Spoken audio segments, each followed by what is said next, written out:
Bab 961. Menara Bintang. Zhou Yu tidak berbicara tetapi dengan cepat memproses pikiran dalam benaknya. Trik macam apa yang dimainkan Huo Xing ini? Pada saat ini, Aza melangkah maju ke arah Zhou Yu. Saudara Zhou Yu, jangan khawatir. Paman saya Huo Xing menepati janjinya dan sangat dapat dipercaya. Kamu bisa percaya padanya. Denganku di sini, semuanya akan baik-baik saja. Karena Aza mengatakan hal ini, Zhou Yu tentu saja tidak ingin mendesak lebih jauh. Dia mengangguk. Baiklah. Setelah mendengar Zhou Yu setuju, ekspresi tegang di wajah Huo Xing langsung mengendur. Zhou Yu, silakan lewat sini. Sambil berkata demikian, dia memimpin jalan menuju menara 9 lantai. Zhou Yu mengikutinya dari belakang, diam-diam melepaskan indera ilahinya keluar untuk menyelimuti menara 9 lantai itu. Namun, hanya 10 meter dari menara, indera ilahinya tak lagi mampu menembus lebih jauh. Pada saat itu, suara Huo Xing terdengar. Menara bintang ini telah menjadi tempat suku Starsin mengamati bintang-bintang selama beberapa generasi. Untuk melindungi mekanisme surgawi, para leluhur telah menetapkan penghalang terlarang. Bahkan para ahli alam raja pun tidak boleh mengintipnya tanpa izin. Mendengar ini, kelopak mata Zhou Yu berkedut pelan. Ia segera menarik kembali indera ilahinya dan melanjutkan perjalanan. Namun, saat rombongan itu mencapai dasar menara dan hendak masuk, tiba-tiba, terdengar teriakan elang yang tajam menembus udara. Elang raksasa dari sebelumnya muncul kembali, mengepakkan sayapnya yang besar saat turun ke alun-alun. Tak lama kemudian, lebih dari 10 sosok melompat dari punggung elang. Saat orang-orang ini mendarat, tekanan luar biasa langsung mengunci Zhou Yu. Merasakan niat membunuh yang tersirat dalam tekanan ini, Zhou Yu mengerutkan kening. Ia segera menarik Yun Feifei dan Aza ke belakangnya sambil mengarahkan pandangannya ke arah lebih dari 10 sosok itu. Anehnya, orang-orang ini semuanya adalah pakar alam suci awal. Yang memimpin mereka adalah seorang pria parubaya berjubah hitam. Orang ini memancarkan aura dingin yang menyelimuti seluruh tubuhnya, membuat Zhou Yu mustahil mengetahui kultivasinya. Namun, di balik pria berjubah ini, Zhou Yu melihat seseorang yang dikenalnya. Penyihir Agung. Pada saat ini, penyihir Agung merasakan tatapan Zhou Yu, memperlihatkan senyum dingin dan mengejek di matanya. Tepat pada saat itu, Zhou Yu melihat Yun Feifei di sampingnya gemetar hebat, suasana hatinya berubah-ubah dengan cepat. Dia berbalik untuk melihat, hanya melihat mata Yun Feifei merah, seluruh tubuhnya gemetar, wajahnya dipenuhi niat membunuh. Kakak Yun, ada apa? Suara Yun Feifei berubah, dipenuhi dengan kebencian yang mendalam. Itu dia. Hei Gu. Dia. Hei Gu. Pada saat ini, Huo Xing di samping mereka berbicara dengan dingin. Hei Gu. Kenapa kamu di sini? Haha, kakak Huo, kamu dan aku sudah kenal lama. Dilihat dari nada bicaramu, kamu sepertinya tidak terlalu ramah. Huo Xing menjawab dengan acuh tak acuh. Hei Gu, aku ada urusan penting hari ini, jadi aku tidak bisa melayanimu. Kalau ada urusan, datanglah lain kali. Hei Gu tertawa ringan. Saudara Huo, kalau aku tidak salah, orang di sampingmu ini pasti Zhou Yu. Hari-hari ini menandai momen kritis ketika klan kita membuka tanah leluhur. Kau menentang perintah pemimpin klan dan membawa orang luar ke suku kita tanpa izin, apa niatmu? Ekspresi wajah Huo Xing berubah sedikit. Dia tidak mengantisipasi bahwa Hei Gu akan langsung mengenali Zhou Yu. Dengan wajah muram dia menjawab. Hei Gu, omong kosong apa yang kau bicarakan? Aku belum pernah melakukan itu. Yang kutahu hanyalah dia adalah tunangan putri dari Master Lembah Raja Obat. Hari ini, Sun Hachi secara khusus mengirimkan putrinya dengan persediaan obat-obatan yang sangat dibutuhkan. Pernyataan ini membuat Zhou Yu tertegun sejenak. Aza, dengan langkah cepat, segera meraih lengan Zhou Yu, melotot ke arah Hei Gu sambil berkata. Ya, dia tunanganku. Aku membawanya ke sini untuk bertemu Paman Huo Xing, apa itu masalah? Hei Gu terkekeh lagi, penuh dengan sarkasme. Saudara Huo, apakah menurutmu aku sebodoh itu? Biar ku beritahu sesuatu, ketika orang-orangku mengambil kembali pendeta penyihir, orang ini menghalangi kami, hampir menghancurkan urusan penting klan kami. Namun hari ini, di hari yang genting ini, kau mengundangnya ke dalam suku. Saudara Huo, tindakanmu sungguh sangat mencurigakan. Wajah Huo Xing menjadi gelap. Hei Gu, apa sebenarnya yang kamu inginkan? Hei Gu mencibir. Sederhana saja, pendeta penyihir telah menyelesaikan baptisan bintangnya, kan? Serahkan dia padaku. Selanjutnya, tangkap Zhou Yu secara pribadi untuk membuktikan bahwa kau tidak bersalah. Dengan begitu, aku bisa mengakuimu sebagai orang yang dapat dipercaya. Kalau tidak, aku hanya bisa menganggapmu sebagai pengkhianat klan Gu darah kami. Kau tahu apa yang terjadi pada pengkhianat? Mendengar ini, Huo Xing mendengus dingin. Hei Gu, kau hanya seorang raja Dharma biasa, siapa kau berani menghakimiku? Di mana ketua klan? Aku akan membicarakan ini langsung dengan ketua klan. Hei Gu terkekeh pelan. Pemimpin klan saat ini sedang menjabat.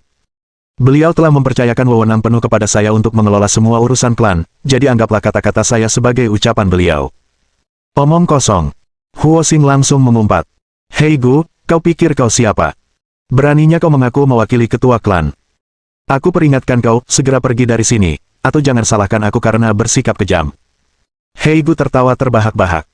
Saudara Huo, bukankah suku Starsinmu ahli dalam mengamati bintang dan menyimpulkan takdir?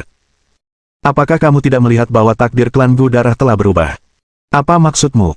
Cahaya dingin melintas di mata Huo Xing. Apa maksudku? Biarkan aku jelaskan, aku tahu kau sudah lama menaruh kecurigaan padaku, bukan? Alasan aku menyerahkan pendeta penyihir kepadamu adalah, di satu sisi, untuk mendapatkan kepercayaanmu dan menstabilkanmu sekaligus memungkinkannya menyelesaikan baptisan bintang untuk membuka syarat terakhir bagi tanah leluhur. Di sisi lain, aku menggunakan teknik ramalanmu untuk memancing Zhou Yu ke sini, menjebaknya. Hei Gu tampak sangat senang dengan dirinya sendiri. Saya harus berterima kasih kepada Anda telah membantu saya menyelesaikan kedua tugas tersebut.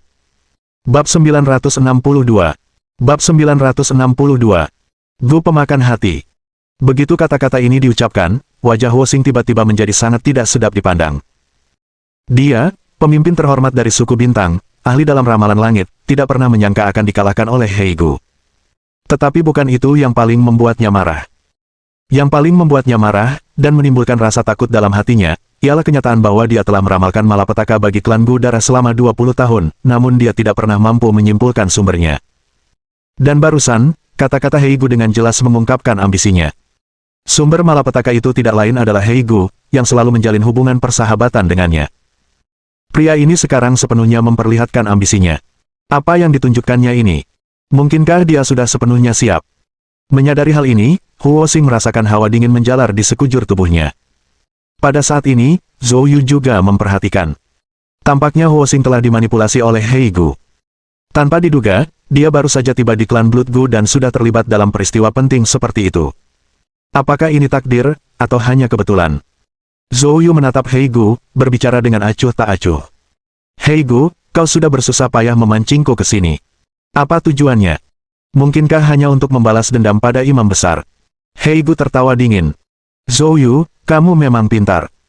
Karena kamu bertanya, aku akan memberitahumu. Karena kaulah satu-satunya yang telah mengolah teknik kuali emas hingga alam 6 kuali, dan Vajra Gu yang dengan susah payah dipupuk oleh klan Gu Darahku dikembangkan di atas fondasi penelitian leluhur kita tentang teknik kuali emas. Sekarang, Gu induk dari Vajra Gu sudah mendekati kematangan, hanya dibutuhkan pengorbanan seorang seniman bela diri di alam 6 kuali atau lebih tinggi dalam teknik kuali emas untuk segera mencapai bentuk lengkapnya. Ketika Gu induk dari Vajra Gu mencapai wujud sempurnanya, ia akan melahirkan banyak sub-Gu, yang berarti klan Gu Darah kita akan mampu membudidayakan sejumlah besar prajurit alam suci pemurnian tubuh. Bersamaan dengan sumber daya yang diperoleh setelah pembukaan tanah leluhur, tak lama lagi klan Gu Darah kita akan mengumpulkan kekuatan besar dan muncul dari 10.000 gunung agung, membuat seluruh negeri naga bertekuk lutut di kaki kita. Zhou Yu, Xing Yao, dan yang lainnya tercengang oleh rencana gila Hei Gu. Hei Gu ini benar-benar ingin menelan dunia seperti ular. Namun orang-orang di belakang Hei Gu sangat bersemangat dan gembira. Jelas, Hei Gu telah mengucapkan kata-kata ini kepada mereka berkali-kali. Mereka mempercayai kata-kata Hei Gu dengan keyakinan yang tak tergoyahkan. Pada saat ini, Huo Xing bereaksi dan menegur dengan marah.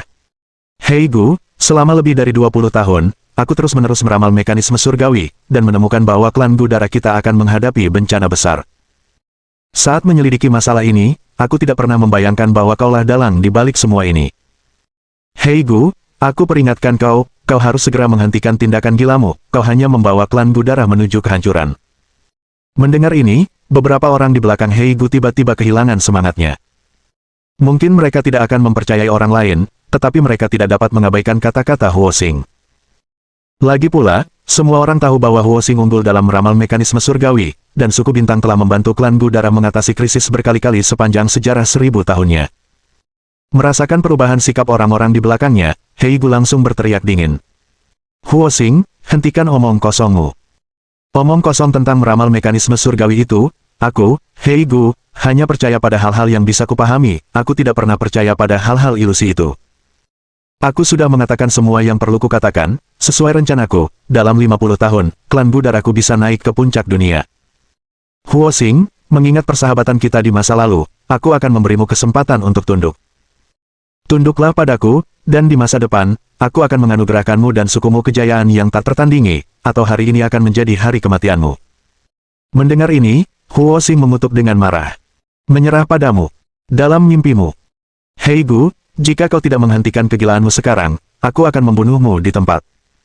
Mendengar kata-kata ini, senyum dingin terpancar di mata Hei Gu. Baiklah, kalau begitu, tidak ada lagi yang perlu dibicarakan. Jangan salahkan aku karena bersikap kasar. Ambil tindakan. Dengan perintah Hei Gu, lebih dari 10 anak buahnya segera mengepung Huo Xing. Huo Xing mendengus dingin. Berani menantang atasanmu. Cari mati saja. Huo Xing mengguncang seluruh tubuhnya, dan dalam sekejap, aura yang luar biasa meledak. Merasakan aura yang menakutkan ini, Zhou Yu langsung memastikan bahwa Huo Xing memang berada di tahap alam suci lengkap. Seorang prajurit kuat pada tahap alam suci lengkap dapat memusnahkan 100 seniman bela diri pada tahap alam suci awal. Karena itu, Zhou Yu tidak terburu-buru untuk bertindak. Karena selusin bawahan Hei Gu sama sekali tidak sebanding dengan Huo Xing. Namun, pada saat ini, Hei Gu mencibir dengan dingin. Huo Xing, apa kau pikir aku akan mengungkapkan semuanya hari ini tanpa persiapan apapun? Biarkan aku memberitahumu, sejak saat kau memilih untuk tidak menyerah, kau juga memilih jalan menuju kehancuran bagi suku bintangmu. Hari ini adalah hari pemusnahan suku kalian. Begitu Hei Gu selesai berbicara, sekitar selusin bawahannya langsung membentuk formasi menyerupai pentakel. Bersamaan dengan itu, masing-masing dari mereka mengeluarkan sebuah tas hitam berbingkai emas. Dengan serangkaian teriakan tajam, ratusan ribu serangga Gu yang bersinar merah darah terbang keluar dari kantong hampir seketika. Melihat pemandangan ini, ekspresi Huo Xing membeku sesaat, lalu tiba-tiba berubah drastis. Ini adalah Gu pemakan jantung. Mendengar kata-kata, Gu pemakan hati, wajah Yun Feifei berubah drastis. Melihat pemandangan ini, ekspresi bingung muncul di mata Zhou Yu. Gu pemakan hati, benda apa ini? Yun Feifei, dipenuhi rasa takut, berkata. Saat meneliti klan Gu darah, aku menemukan informasi tentang Gu pemakan hati. Konon katanya itu adalah peninggalan dari zaman kuno, spesies biadab. Serangga Gu ini terutama memakan daging dan darah manusia, dan memiliki pertahanan yang sangat kuat. Dalam keadaan normal, bahkan master bawaan sejati pun kesulitan membunuhnya. Sebaliknya, begitu mereka menempel pada seseorang, mereka akan melahap daging dan darah seniman bela diri itu hingga tak ada tulang yang tersisa. Untuk memelihara serangga Gu ini, mereka perlu diberi makan seniman bela diri secara teratur, itulah sebabnya Gu ini dianggap tabu. Setelah ditemukan, mereka harus segera dimusnahkan. Saat Yun Feifei berbicara, ratusan ribu Gu pemakan hati sudah mengerumuni Huo Xing. Saki dan Satuo, wajah mereka berubah drastis, segera mundur ke sisi Huo Xing. Namun Sang Tu, karena lamban selangkah, langsung dikepung oleh Gu pemakan hati.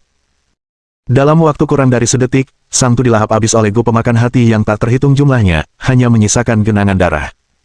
Huo Xing tidak punya waktu untuk meratapi bawahannya. Ia langsung meraung marah, lalu mengeluarkan tongkat sihir perak dan mengayunkannya dengan ganas. Dalam sekejap, menara bintang di belakangnya meletus dengan cahaya bintang yang cemerlang, menyelimuti mereka.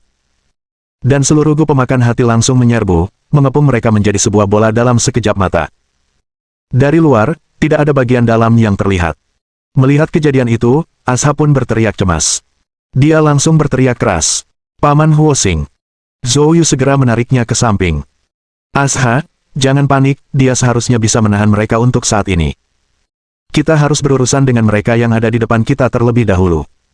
Pada saat ini, terdengar tawa dingin. Kamu sangat sadar diri. Ya, benar, alasan aku tidak menggunakan Gu pemakan hati untuk menghadapimu adalah karena aku membutuhkan mayatmu yang utuh. Bab 963. Anak Gu terkuat. Mendengar kata-kata Xie Gu, Zhou Yu mendengus dingin. Tubuhnya bergetar, dan gelombang ki sejati yang lembut meletus dari punggungnya, mendorong Yun Feifei dan Asha sejauh 100 meter.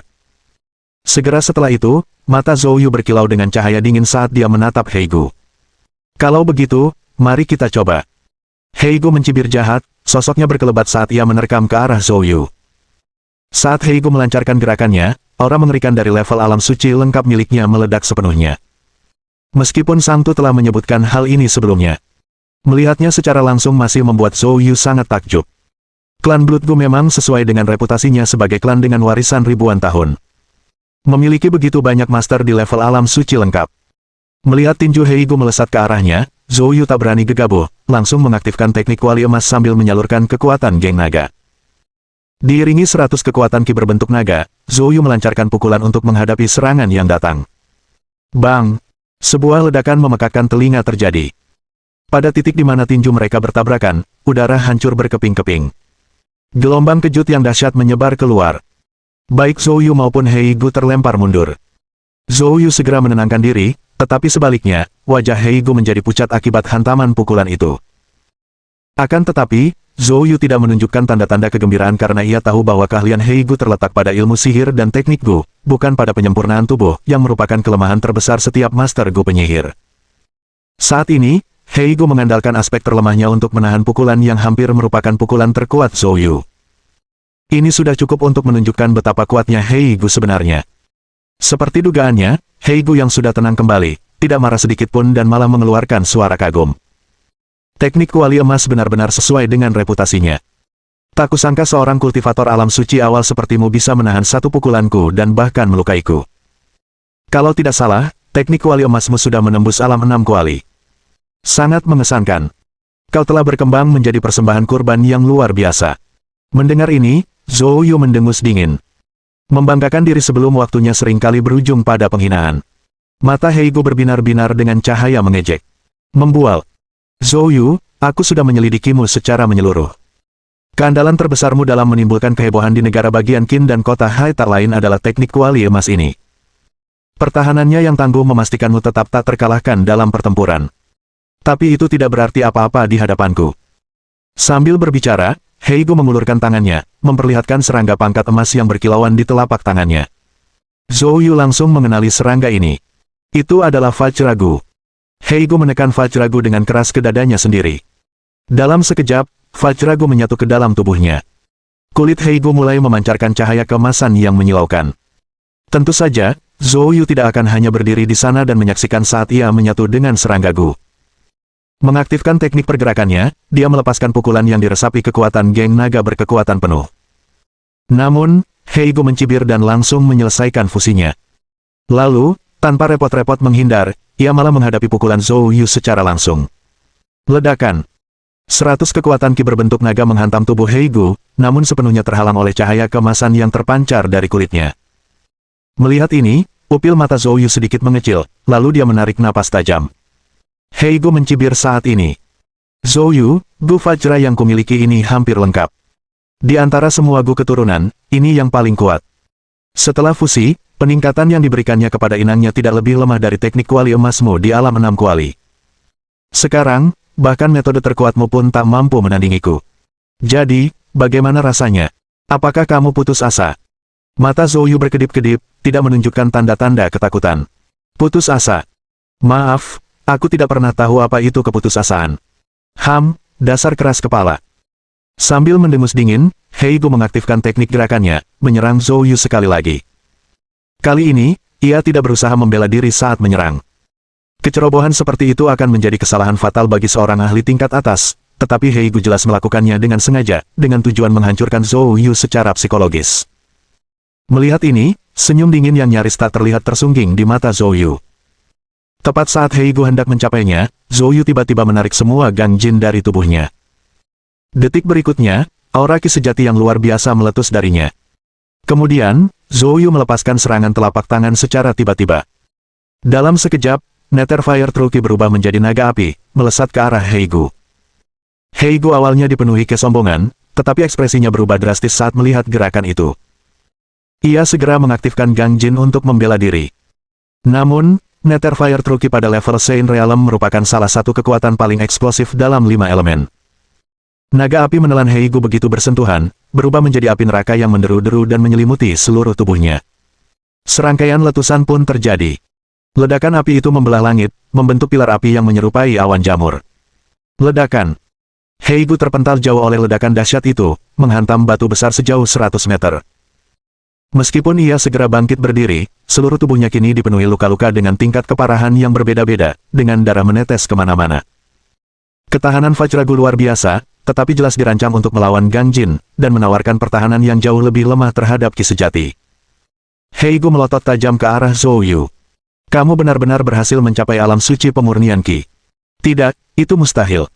Kau belum menembus level itu seminggu yang lalu. Bagaimana kau bisa melakukannya dalam waktu sesingkat itu? Saat dia berbicara, Heigu tiba-tiba tampak menyadari sesuatu. Lembah Raja Obat. Sun Hachi terkutuk itu menawarkanmu akses ke harta karun lembah, bukan? Bab 964. Rantai Raja Gu. Zhou Yu mencibir dingin. Apakah kamu takut? Heigu mengepalkan tangannya erat-erat, matanya penuh dengan niat membunuh. Sun Hachi sialan itu. Setelah aku berurusan denganmu dan berhasil membuka tanah leluhur, hal pertama yang akan kulakukan adalah menghancurkan lembah Raja Obat. Pada saat Heigu marah, energi hitam aneh tiba-tiba keluar dari tubuhnya. Energi hitam langsung menyelimuti area sekitar dalam jarak puluhan meter. Pada saat itu, suara Heigu bergema dalam energi hitam. Awalnya, aku ingin memberimu kematian yang bermartabat, itulah sebabnya aku bertarung dengan tangan dan kakiku. Tapi sekarang, kau berhasil membuatku marah. Selanjutnya, izinkan aku menunjukkan kekuatanku yang sebenarnya. Mendengar ini, hati Zhou Yu menjadi tegang, dan dia tidak berani bertindak gegabah sedikitpun. Heigu ini, sebagai penguasa klan Gu Darah, pastilah ahli dalam ilmu sihir dan teknik Gu. Dalam pertempuran mereka sebelumnya, Heigu hanya mengandalkan pertarungan jarak dekat. Seketika, Zhou Yu mengaktifkan Buyu Water Truki, membentuk water elemental armor di sekujur tubuhnya. Pada saat itu, Heigu mengeluarkan raungan marah. Dalam sekejap, energi hitam itu berubah menjadi awan yang tak terhitung jumlahnya, menyerbu ke arah Zhou Yu. Kecepatan mereka begitu cepat sehingga mustahil untuk menghindarinya. Dalam sekejap mata, Zhou Yu sepenuhnya diselimuti oleh energi hitam. Saat Zhou Yu menyentuh energi hitam, dia langsung merasakan gelombang pusing. Zhou Yu terkejut. Energi hitam ini jelas beracun, dan bukan racun biasa. Tingkat toksisitas ini adalah sesuatu yang belum pernah dialami Zhou Yu sebelumnya. Tanpa ragu, Zhou Yu melepaskan Nether Fire Truki-nya, menyelimuti seluruh tubuhnya. Untungnya, Nether Fire Truki tampaknya memiliki efek menekan zat beracun tersebut. Pada saat itu, suara Heigu bergema lagi. Bagaimana rasanya miasma beracun Nether? Racun Nether Poisonous Miasma. Tidak, aku harus segera menerobos racun ini. Jika ki sejatiku terkuras, aku tak punya kesempatan lagi. Namun, Zhou Yu segera menemukan bahwa sementara racun itu terus-menerus diuapkan oleh Nether Fire Truki, ia juga terus-menerus mengisi ulang dirinya sendiri tanpa henti. Cahaya dingin melintas di mata Zhou Yu. Tidak ada pilihan lain, aku harus mengalahkan Heigu, atau Nether Poisonous Miasma ini tidak akan pernah berakhir. Dengan tekad ini, Zhou Yu segera mengaktifkan langkah gunung dan sungai, menahan erosi racun, dan menyerbu ke arah Heigu dengan agresif. Namun Heigu dengan mudah mengetahui niat Zhou Yu. Haha, apa kau pikir aku akan membiarkanmu bertarung jarak dekat lagi? Sudah kubilang, aku tidak akan memberimu kesempatan lagi. Selagi dia berbicara, Heigu mengeluarkan kantong emas dari tangannya. Tanpa menunda, dia mengaktifkan teknik sihir, dan serangga Gu yang tak terhitung jumlahnya langsung terbang keluar dari kantong itu.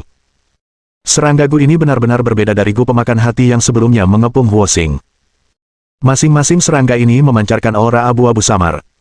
Zhou Yu menyapukan indera ilahinya ke atas mereka dan menemukan bahwa energi abu-abu itu memiliki kemampuan untuk menghancurkan indera ilahi. Serangga Gu jenis apakah ini? Zhou Yu sangat terkejut. Pada saat itu, di bawah menara bintang, Huoxing dan dua orang lainnya, yang awalnya terjebak, telah menggunakan menara bintang untuk membunuh sejumlah besar Gu pemakan hati. Dengan Gu pemakan hati yang berkurang hampir setengahnya, mereka akhirnya melihat apa yang terjadi di luar. Melihat serangga Gu yang dilepaskan oleh Heigu, Huoxing berteriak dengan mendesak. Zhou Yu, hati-hati. Ini adalah Gu pembasmi dewa, yang secara khusus menargetkan laut kesadaran roh primordial, jangan biarkan cahaya pembasmi dewa menyentuhmu. Namun, Heigu mencibir dengan muram. Sudah terlambat.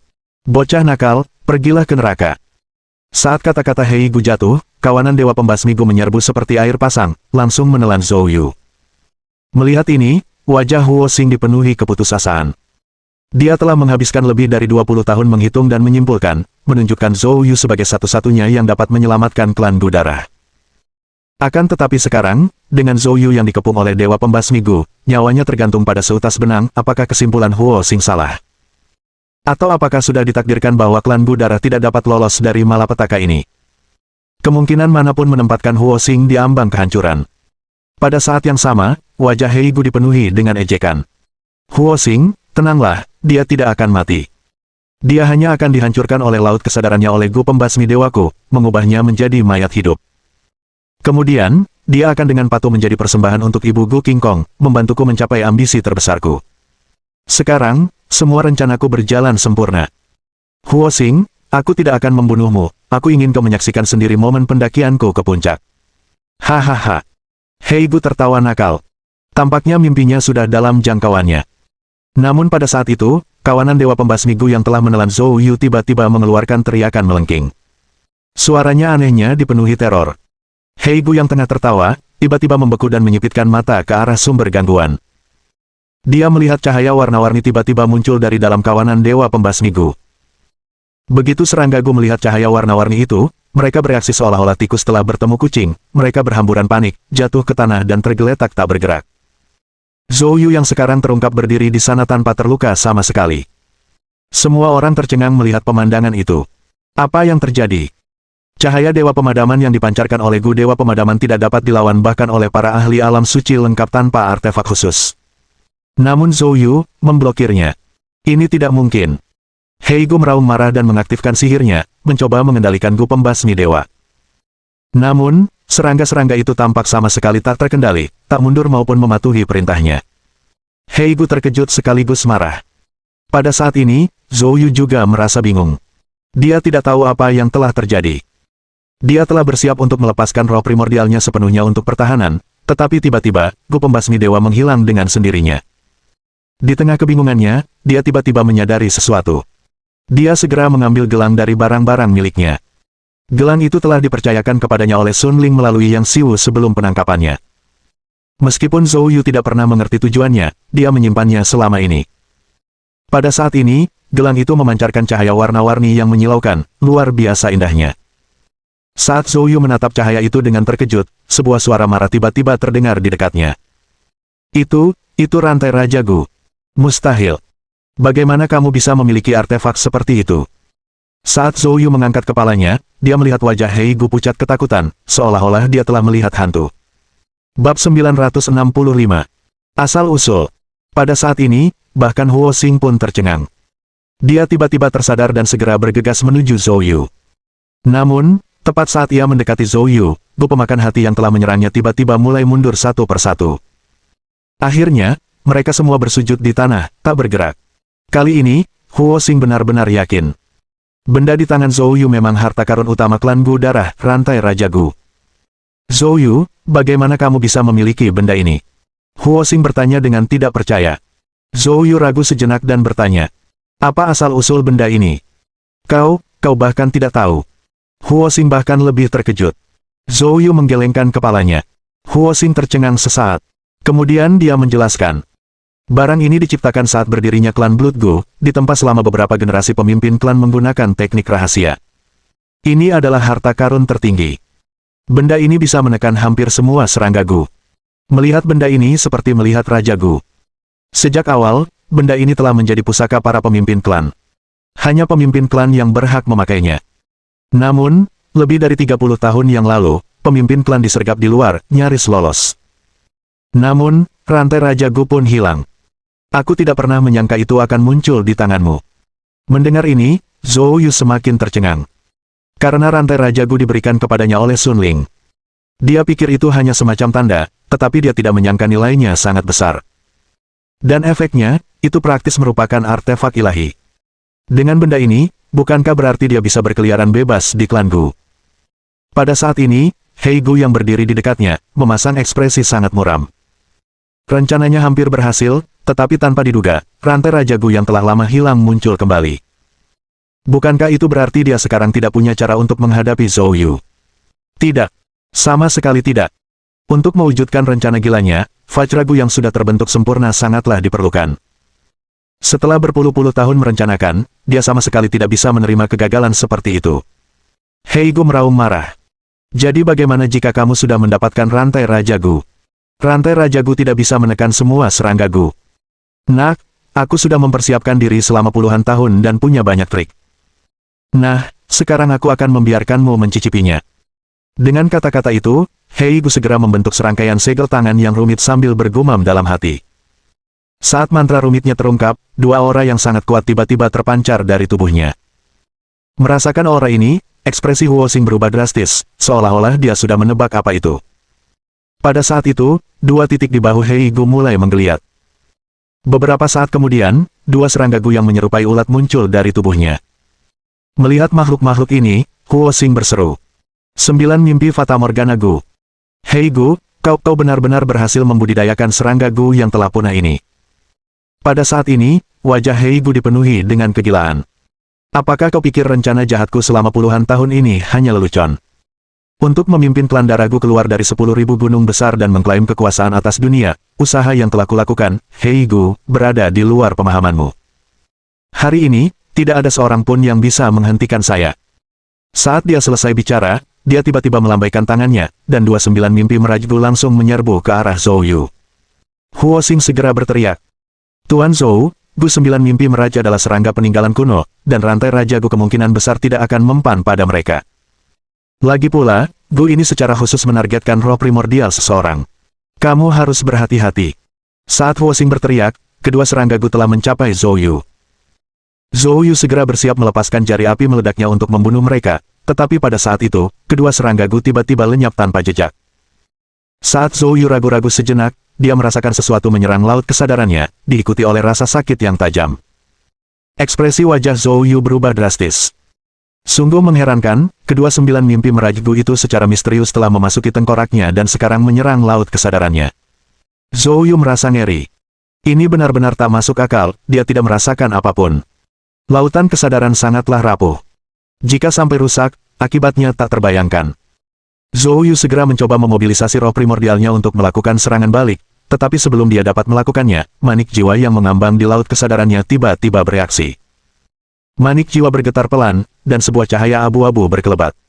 Detik berikutnya, kedua Gu 9 mimpi Fata Morgana itu tampaknya merasakan sesuatu yang mengerikan. Mereka langsung melarikan diri, menghilang sesenyap seperti ketika mereka tiba di hadapan Zhou Yu. Namun, cahaya abu-abu dari manik jiwa tampaknya mampu melacak pergerakan mereka. Cahaya itu melesat keluar dari laut kesadarannya dan langsung mengenai titik di atas kepalanya. Pada saat yang sama, 29 mimpi Mirage Gu muncul kembali dari udara tipis, mengeluarkan tangisan menyedihkan sebelum berubah menjadi dua awan gas 7 warna. Kemudian, Soul Bat bergetar sekali lagi, dan awan gas segera diserap. Setelah melakukan semua ini, Soul Bat kembali tenang seperti biasanya. Pada titik ini, Zhou Yu tidak lagi terkejut dengan kejadian seperti itu. Ia menyadari bahwa manik jiwa seolah menganggap laut kesadarannya sebagai rumahnya. Setiap kali ada serangan dari luar, manik jiwa akan bereaksi tanpa henti. Lebih jauh lagi, Zhou Yu memperhatikan bahwa Soul Bat hanya merespon serangan yang berhubungan dengan Primordial Spirit atau Divine Sense. Bersamaan dengan itu, ketika 9 mimpi Mirage Gu tersingkir, Hei Gu yang berdiri di kejauhan menjadi pucat. Dia memuntahkan seteguk darah, auranya tiba-tiba menjadi lamban. Matanya dipenuhi dengan keterkejutan dan kemarahan. Tentu saja, Zhou Yu tidak akan menjawabnya. Dia mencibir dingin dan berkata, "Sesuatu yang akan membunuhmu." Tatapan Hei Gu sekarang dipenuhi dengan ketidakpastian dan ketakutan. Dia hendak melakukan gerakan lain, tetapi tiba-tiba teringat sesuatu. Ekspresinya berubah drastis, dan dengan tatapan penuh kebencian, dia memelototi Zhou Yu. "Nak, tunggu saja. Aku tidak akan membiarkanmu pergi." Dengan kata-kata itu, Hei Gu mengaktifkan teknik gerakannya dan berubah menjadi bayangan hitam, lenyap seketika. Sekitar selusin ahli Saint Realm yang dibawanya juga menjadi pucat dan melarikan diri ke segala arah. Bab 966. Pilihan. Zhou Yu melihat apa yang terjadi dan langsung mengejarnya tanpa berpikir dua kali. Namun, dia dihentikan oleh Huo Xing. Huo Xing berkata dengan suara yang dalam. "Tuan Zhou, jangan bertindak impulsif. Hei Gu sudah merencanakan selama bertahun-tahun. Ini jauh dari kemampuannya. Dia pasti punya rencana lain. Jika kau mengejarnya sembarangan, itu bisa menimbulkan komplikasi." Mendengar ini, Zhou Yu mengangguk dan dengan berat hati menyerah. Pada saat itu, Huo Xing menoleh ke Saki dan Satuo, dua tetua di sampingnya, dan berkata, "Kalian berdua, cepat beritahu para pemimpin suku Ling Sui dan suku Solar. Beritahu mereka bahwa telah terjadi peristiwa besar di klan kita, dan masalah ini sangat mendesak. Minta mereka untuk segera datang ke sini dan membahasnya." "Baik, Ketua." Saki dan Satuo segera membungkuk dan pergi. Melihat keduanya pergi, Huo Xing menarik napas dalam-dalam dan berkata, Tuan Zhou, bisakah Anda memberitahu saya dari mana asal rantai Raja Gu yang Anda miliki? Zhou Yu menyipitkan matanya tanpa menjawab dan malah berkata, bisakah kau membawaku menemui Tang Bebe sekarang? Huo Xing tertegun sejenak, lalu segera menenangkan diri. Ia segera meminta maaf. Ya, maaf. Ini semua salah Hei Gu. Aku akan membawamu menemui penyihir itu sekarang juga. Tuan Zhou, silakan ikuti saya. Dengan itu, Huo Xing memimpin jalan menuju Menara Bintang, diikuti Zhou Yu, Asha, dan yang lainnya. Saat memasuki menara, Zhou Yu bertanya kepada Huo Xing tentang pengiriman Sang Tu untuk mencegatnya di tengah jalan. Huo Xing terkekeh getir dan berkata, Tuan Zhou, itu hanya taktik pengalihan perhatian. Dengan menyimpulkan mekanisme surgawi, aku mengetahui bahwa kau sedang menuju klan Budarah. Namun, kau tidak menuju ke arahku. Jika kau mengikuti rute awalmu ke klan, niscaya akan menyebabkan badai berdarah dan sangat mengubah nasib klan kita. Jadi, aku mengirim Sang Tu untuk melakukan penyergapan. Di satu sisi, tujuannya adalah untuk menyesatkan orang lain. Lebih penting lagi, tujuannya adalah untuk membawamu ke sini, menemuiku.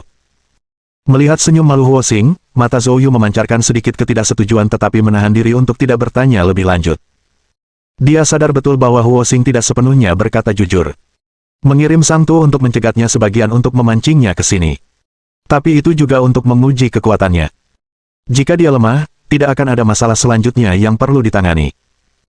Di bawah pimpinan Huo Xing, Zhou Yu dan kelompoknya mencapai ruangan gelap di lantai 9. Di sini, Zhou Yu akhirnya melihat Tang Beibei. Tang Beibei meringkuk di sudut ruangan yang gelap, sebagian tubuhnya bersandar ke dinding, tertidur. Zhou Yu melangkah maju, datang ke sisi Tang Beibei, meraih lengannya, dan menepuknya dengan lembut. Beibei. Merasa ada yang menyentuhnya, Tang Beibei tiba-tiba terbangun dan secara naluriah menjerit ketakutan. Beibei, ini aku. Zhou Yu segera meyakinkannya.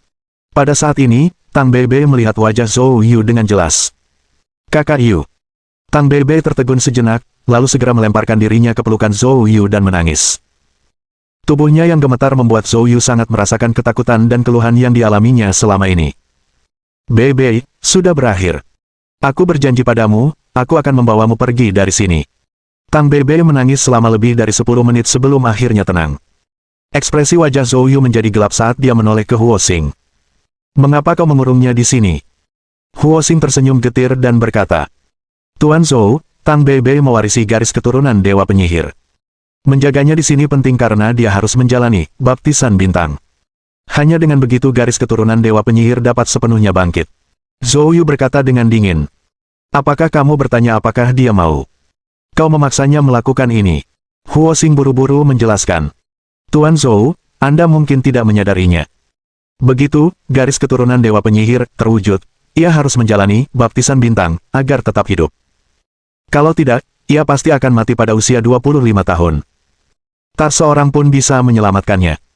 Tuan Zhou, garis keturunan Dewa Penyihir, Tang Beibei sudah terbangun dengan sendirinya. Pasti Sun Ling yang menyelamatkannya, kalau tidak, dia pasti sudah mati saat itu.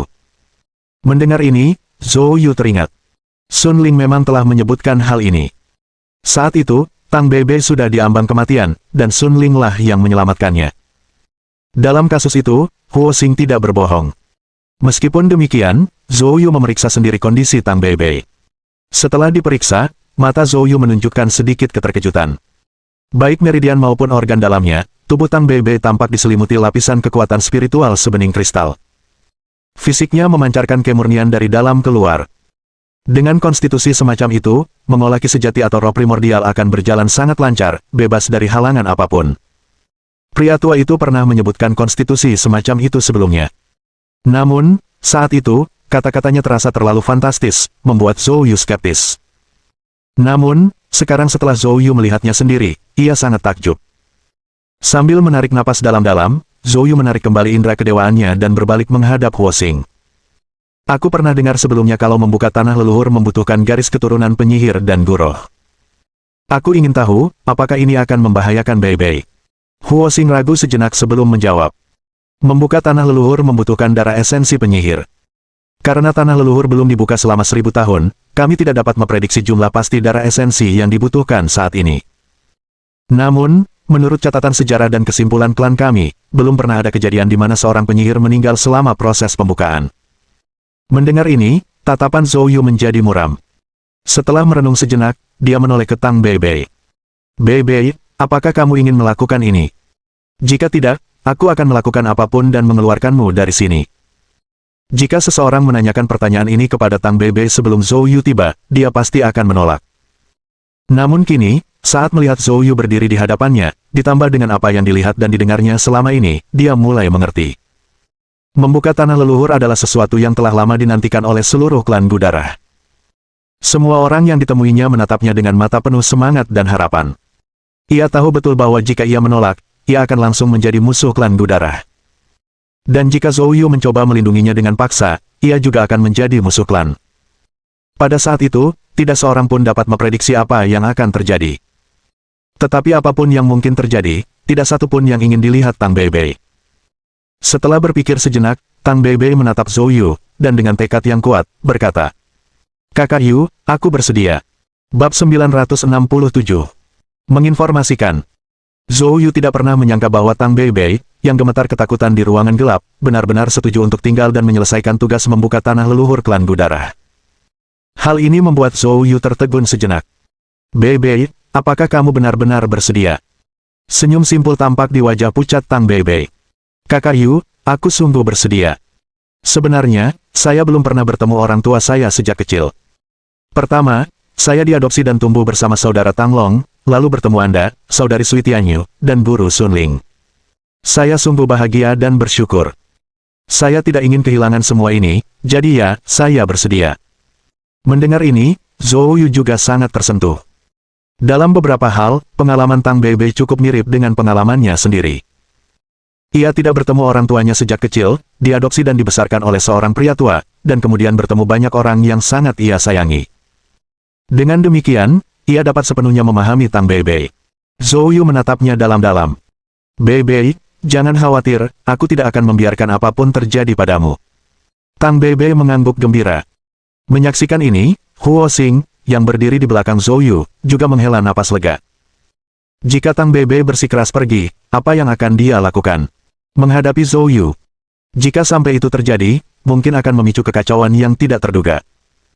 Sebagai pemimpin suku Matahari, Huo Xing terpecah antara menyelesaikan bencana yang mengancam klan Gudarah dan memastikan bahwa kesempatan untuk membuka tanah leluhur tidak terlewatkan. Sekarang, untungnya, segala sesuatunya tampak berjalan baik. Setelah menyelesaikan masalah Beibei, Zhou Yu menoleh ke Huo Xing. "Pemimpin Huo, di mana Sun Ling, yang ditangkap bersama Beibei?" Huo Xing menggelengkan kepalanya dan menjawab, "Hei Gu hanya menyerahkan dukun itu kepadaku. Sedangkan Sun Ling, kemungkinan besar dia masih bersamanya." Kilatan gelap melintas di mata Zhou Yu. Tampaknya mereka harus menemukan Hei Gu untuk menyelamatkan Sun Ling. Tepat pada saat itu, sebuah suara memanggil dari luar menara bintang, itu adalah Saki. "Pemimpin, dua pemimpin suku Ling Sui dan suku Solar telah tiba." Mendengar ini, semangat Huo Xing terangkat, dan dia segera berkata kepada Zhou Yu, "Tuan Zhou, ayo kita keluar. Bisakah Beibei pergi sekarang?" Huo Xing dengan cepat menjawab, "Pembaptisan bintang sudah selesai, dukun bisa pergi sekarang." Mendengar ini, Zhou Yu mengangguk. "Beibei, ayo pergi." Yun Feifei dan Aza melangkah maju untuk mendukung Tang Beibei, dan kelompok itu mengikuti Huo Xing keluar dari menara bintang. Di luar menara, selain tetua Saki dan Satuo, ada dua pendatang baru. Yang seorang laki-laki, dan yang satu lagi perempuan. Wanita itu tampak berusia 40-an, tetapi kulitnya yang terawat baik memancarkan cahaya awet muda, sementara sosoknya memancarkan kedewasaan seorang wanita yang telah mengalami kehidupan. Kombinasi kontras yang mencolok ini membuatnya sangat memikat.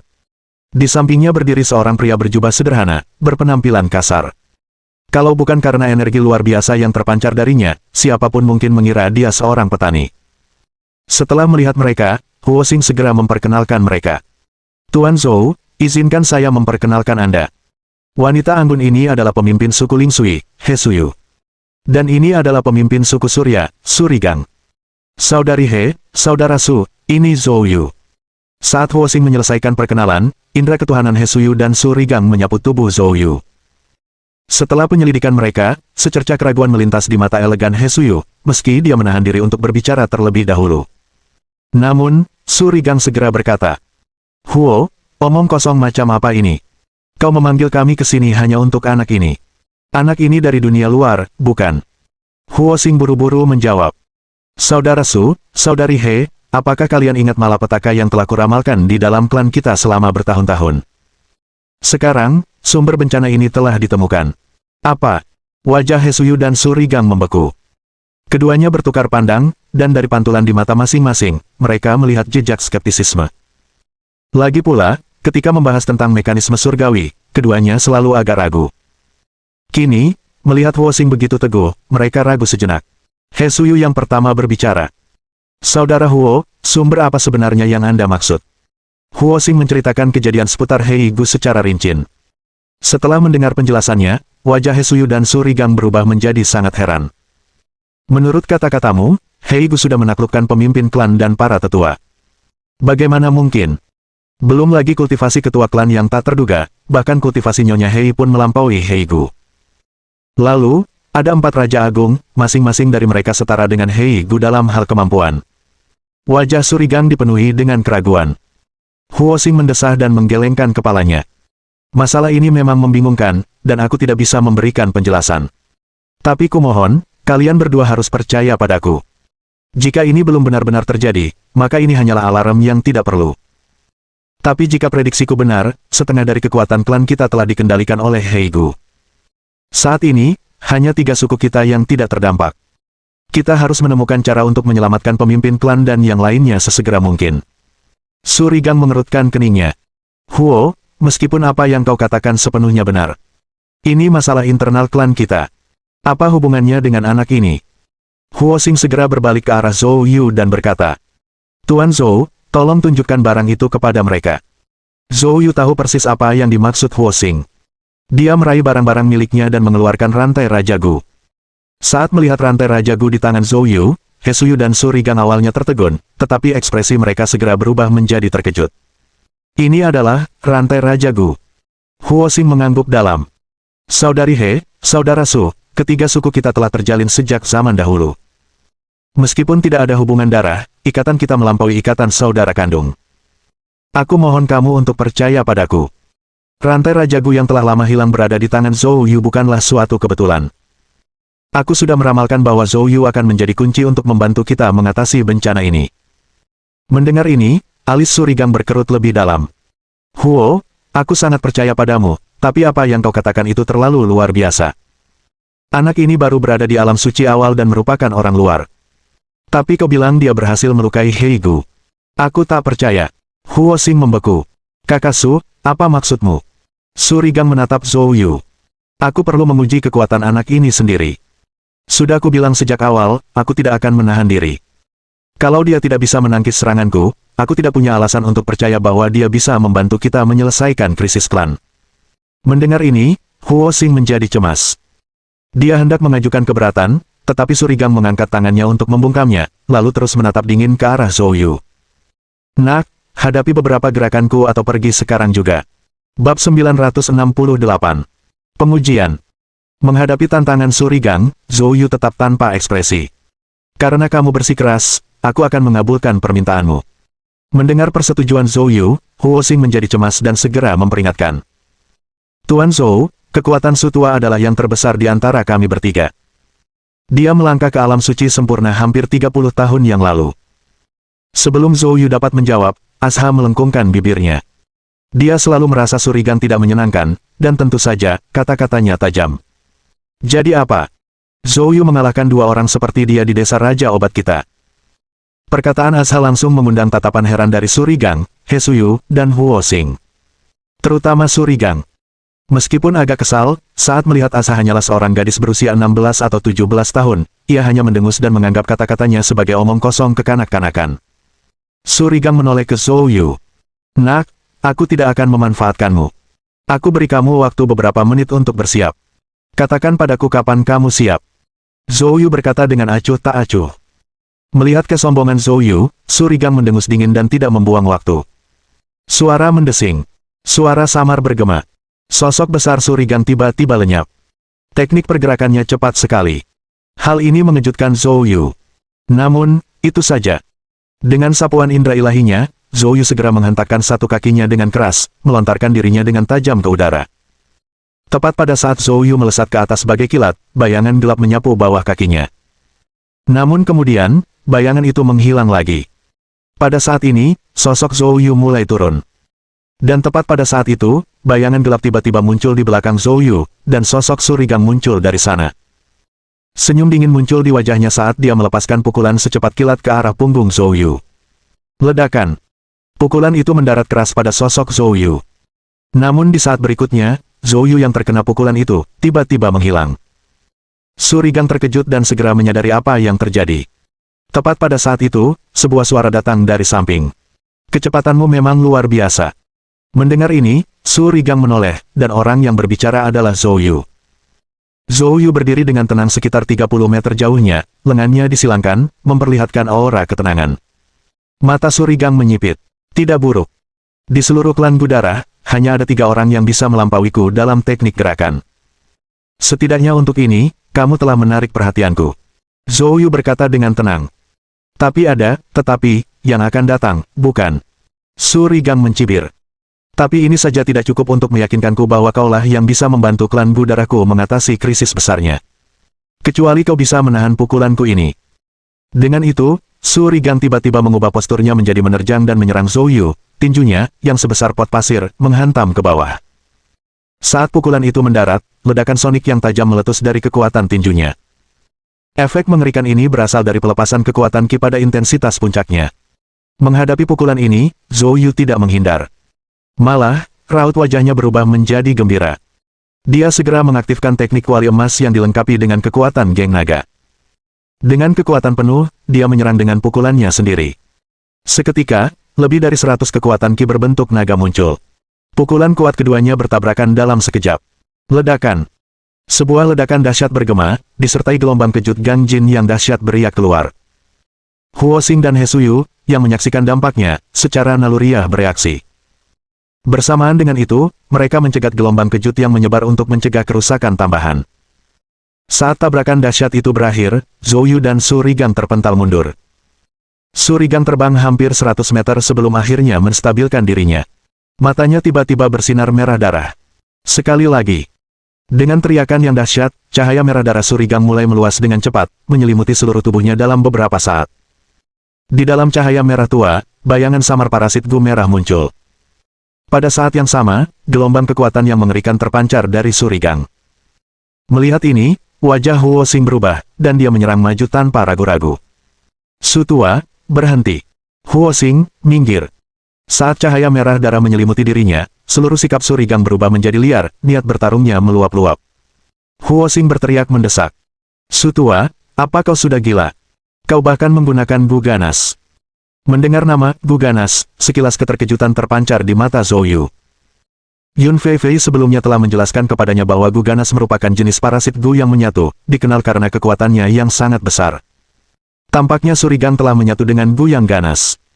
Dilihat dari kekuatan mengerikan yang terpancar dari Surigang sekarang, Gu Ganas ini memang luar biasa. Akan tetapi, jenis Gu yang menyatu ini tampaknya juga memengaruhi pikiran tuan rumah, karena kondisi Surigang saat ini tampak sangat berbeda dari sebelumnya, seolah-olah ia telah terjerumus ke dalam kegilaan. Huo Xing, kalau kau tidak bergerak, jangan salahkan aku karena bersikap kasar, geram Surigang, matanya yang merah darah menyala-nyala. Su tua, tenanglah. Ini hanya pertarungan, kami tidak ingin kalian terluka parah. Jika kalian harus bertarung, serang aku dulu. Nada bicara Huo Xing yang tegas tidak memberikan ruang untuk kompromi, dan dia tidak mundur. Melihat ini, ekspresi Surigang menjadi gelap. Cahaya merah darah di sekelilingnya berdenyut cepat, hampir mencapai batas amarah yang tak terkendali, tetapi kemudian mulai mereda. Sesaat kemudian, energi kekerasan itu menghilang sepenuhnya, dan Surigang kembali bersikap tenang dan dingin. Dia melirik Zhou Yu dan berkata dengan acuh tak acuh. Baiklah. Demi menghormati permohonan Huo Xing, aku tidak akan melanjutkan pertarungan ini. Anak itu memang menunjukkan potensi. Dia bisa ikut serta dalam misi ini. Dengan kata-kata ini, Surigang mengakui kemampuan Zhou Yu. Mendengar ini, Zhou Yu tidak menanggapi, tetapi kisejati kemasan yang sebelumnya terkumpul di sekitar tinjunya menghilang tanpa suara. Huo Xing, menyadari hal ini, juga menghela napas lega. Dia segera berkata, Kita sudah membuang cukup banyak waktu, pasukan Heigu mungkin sudah mulai bergerak. Ayo kita bahas rencana selanjutnya segera. Bab 969. Tuan Tiansheng. Sisi lainnya. Setelah melarikan diri dari suku Starsin, Heigu dengan cepat tiba di bagian terdalam klan Gudara, berdiri di depan istana besar. Dia memeriksa area di dekat istana, lalu memasukinya tanpa ragu-ragu. Di dalam istana, jalan batu hijau lebar mengarah ke tangga batu terdalam di aula. Di kedua sisi jalan batu hijau berdiri lebih dari selusin patung batu besar. Setelah masuk, Heigu langsung menuju ujung tangga batu, tiba di singgasana agung. Dia memicu suatu mekanisme, menyebabkan singgasana itu berputar, menyingkapkan lorong bawah tanah. Tanpa berpikir dua kali, Heigu langsung terjun ke lorong itu. Mengikuti koridor bawah tanah ke bawah, ia segera tiba di sebuah ruang bawah tanah berbentuk persegi. Ruangan itu dihiasi dengan mewah, menyerupai lobi hotel bintang 5. Namun, ruangan itu dipenuhi gas hitam yang merajalela. Setelah diamati lebih dekat, gas hitam itu tidak tersebar secara acak, sebaliknya, gas itu berasal dari keempat sudut ruangan. Di setiap sudut, sosok misterius berjubah hitam duduk bersila. Masing-masing dari mereka memegang botol hitam di tangan mereka, dan gas hitam menyembur keluar dari botol-botol tersebut. Mereka saat ini tengah memanipulasi gas untuk berputar perlahan di sekitar penghalang cahaya merah di pusat. Setelah diamati lebih dekat, beberapa sosok dapat dilihat di dalam penghalang merah tua itu. Begitu Heigu turun, pandangannya secara naluriah tertarik ke penghalang cahaya merah di dalam gas hitam. Saat dia melihat sosok-sosok di dalam penghalang cahaya, seringai dingin terpancar di matanya.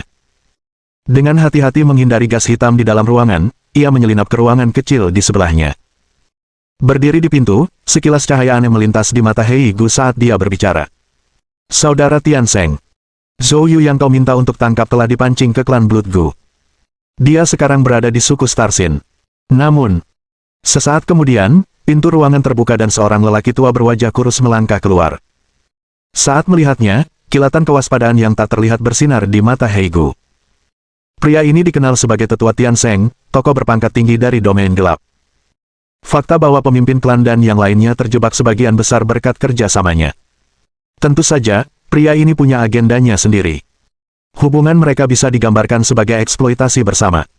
Pada saat ini, Tetua Tiansheng melotot mengancam, matanya berkilauan dengan cahaya hijau yang menyeramkan. Tapi apa? Ekspresi Heigu menjadi gelap, keraguan tampak di wajahnya sebelum dia akhirnya berbicara. Aku sudah bertarung dengannya, tapi aku bukan tandingannya. Wajah Tiansheng berubah muram, nadanya penuh ejekan. Kau, salah satu dari 5 Raja Hukum Agung klan Gudara, di alam suci sempurna, tidak bisa mengalahkan junior alam suci awal. Heigu, apa kau bercanda denganku? Kemarahan tampak sekilas di mata Heigu. Kalau bocah itu hanya mengandalkan kemampuannya sendiri, dia pasti takkan mampu melawanku. Tapi dia punya rantai Raja Gu yang sudah lama hilang. Seperti yang kau tahu, rantai Raja Gu menekan semua serangga Gu dari klan Gudara kita. Dengan rantai Raja Gu miliknya, serangga-seranggaku sama sekali tidak berguna melawannya. Aku bahkan menggunakan Gu Hantu 9 mimpi, tapi tubuhnya diselimuti sesuatu yang aneh. Bahkan Gu Hantu 9 mimpiku pun dihancurkannya. Awalnya aku berencana membawa penyihir itu ke sini hari ini dan menghadapi Huo Xing di sepanjang jalan, tapi sekarang malah muncul masalah. Nada bicara Tiansheng terhenti. Rantai Raja Gu. Bukankah artefak itu hilang? Bagaimana bisa tiba-tiba muncul kembali? Ekspresi Heigu berubah muram saat dia menggelengkan kepalanya. Mungkin, itu hanya kebetulan. Tiansheng mendengus dingin namun tidak berkata apa-apa lagi. Kamu menyebutkan sesuatu yang aneh sebelumnya, apa maksudmu dengan itu? Tatapan mata Heigu berubah tak menentu, ekspresinya berubah melalui beberapa emosi saat dia mengingat sebuah teks kuno dari klan mereka, yang menyebutkan sebuah benda misterius. Manik jiwa. Namun setelah dipikir-pikir lagi, ia menepis kemungkinan itu. Gagasan tentang manik jiwa hampir seperti mitos, mirip legenda. Mustahil ada. Lagi pula, tidak mungkin dia akan mengungkapkan semuanya kepada Tiansheng.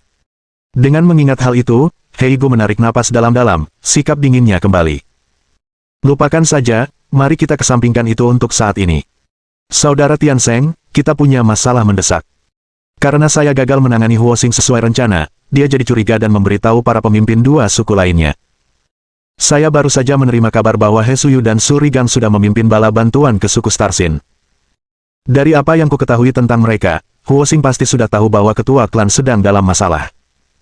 Dia akan mengumpulkan seluruh pasukan dari ketiga suku dan segera datang ke sini untuk menyelamatkannya. Tian Seng bisa melihat Heigu sengaja mengalihkan pembicaraan. Kilatan dingin melintas di matanya, tetapi ia menahan diri untuk tidak mendesak lebih jauh. Dia menatap dingin ke arah kabut hitam yang jauh berputar di sekitar penghalang cahaya merah tua. Kita sudah bersusah payah menjebak para ahli hebat dari klan Gudara ini. Kita harus memastikan mereka dibasmi sepenuhnya dalam satu gerakan. Sekalipun langit campur tangan, tak seorang pun akan menyelamatkan mereka. Wajah Heigu semakin gelap saat dia menjawab. Meskipun kau benar, jika ketiga suku melancarkan serangan besar-besaran, kekuatan mereka akan sangat dahsyat. Aku khawatir pasukan kita di sini tidak akan cukup untuk menahan mereka. Selain itu, jika pemimpin klan mendengar keributan dan berkoordinasi dari dalam, kita akan segera menemukan diri kita dalam posisi rentan. Saran saya, Saudara Tian Seng harus tetap berpegang pada rencana dan mengerahkan pasukan cadangan. Tian Seng tersenyum tipis pada Heigu, lalu melambaikan tangannya, mengirimkan seberkas cahaya merah ke arah Heigu. Heigu menangkapnya, menyadari itu adalah token merah. Ini token darahku. Aku akan mengawasi formasi di sini. Dengan token ini, kalian bisa keluar dari klan dan memanggil bala bantuan. Ketika saatnya tiba, cukup aktifkan kekuatan roh primordial di dalam token, dan orang-orangku akan segera tiba. Membawa mereka masuk tergantung pada Anda. Menerima token itu, wajah Heigu berseri-seri karena gembira. Saudara Tian Seng, aku serahkan semua urusan di sini ke tanganmu yang mampu. Setelah berkata demikian, Heigu melangkah pergi tanpa menunda. Bab 970. 10.000 racun arai haus darah.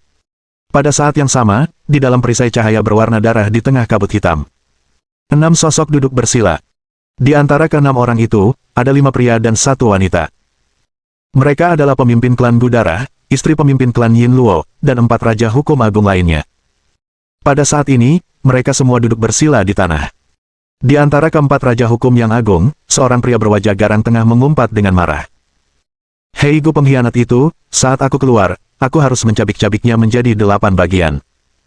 Pria ini adalah salah satu dari 5 raja hukum agung dari klan Gudara, Raja Hukum Beruang Merah. Raja Hukum Beruang Merah menghantamkan tinjunya dengan keras ke layar cahaya berwarna darah di sampingnya, menyebabkan beberapa riak menyebar di layar. Melihat hal itu, seorang lelaki kurus namun bermata tajam di dekatnya melotot tajam ke arah Raja Hukum Beruang Merah. Beruang Merah, tidak bisakah kau tenang sebentar? Apa gunanya kamu mengancam sekarang? Mendengar ini, Raja Hukum Beruang Merah segera membalas dengan marah. Ziying, apa kau pikir aku ingin membuat ancaman di sini? Hanya saja terjebak di sini membuatku terlalu cemas. Penantian 1000 tahun klan kita akhirnya membuahkan hasil, dan kondisi tanah leluhur pun siap dibuka. Namun, siapa sangka tanah leluhur itu akan disabotase oleh Heigu yang bersekongkol dengan pihak luar, menjebak kita di sini. Jika kita tidak bisa keluar, bukankah sumber daya tanah leluhur akan jatuh ke tangan orang lain? Mendengar kata-kata beruang merah, Ziying mengepalkan tinjunya, dan kilatan pembunuh melintas di matanya. Ia juga sangat cemas, mengetahui situasi yang dibicarakan beruang merah. Akan tetapi, ia juga tidak punya cara untuk menyelesaikannya. Mereka saat ini terjebak oleh teknik rahasia seorang master yang tidak diketahui dari luar.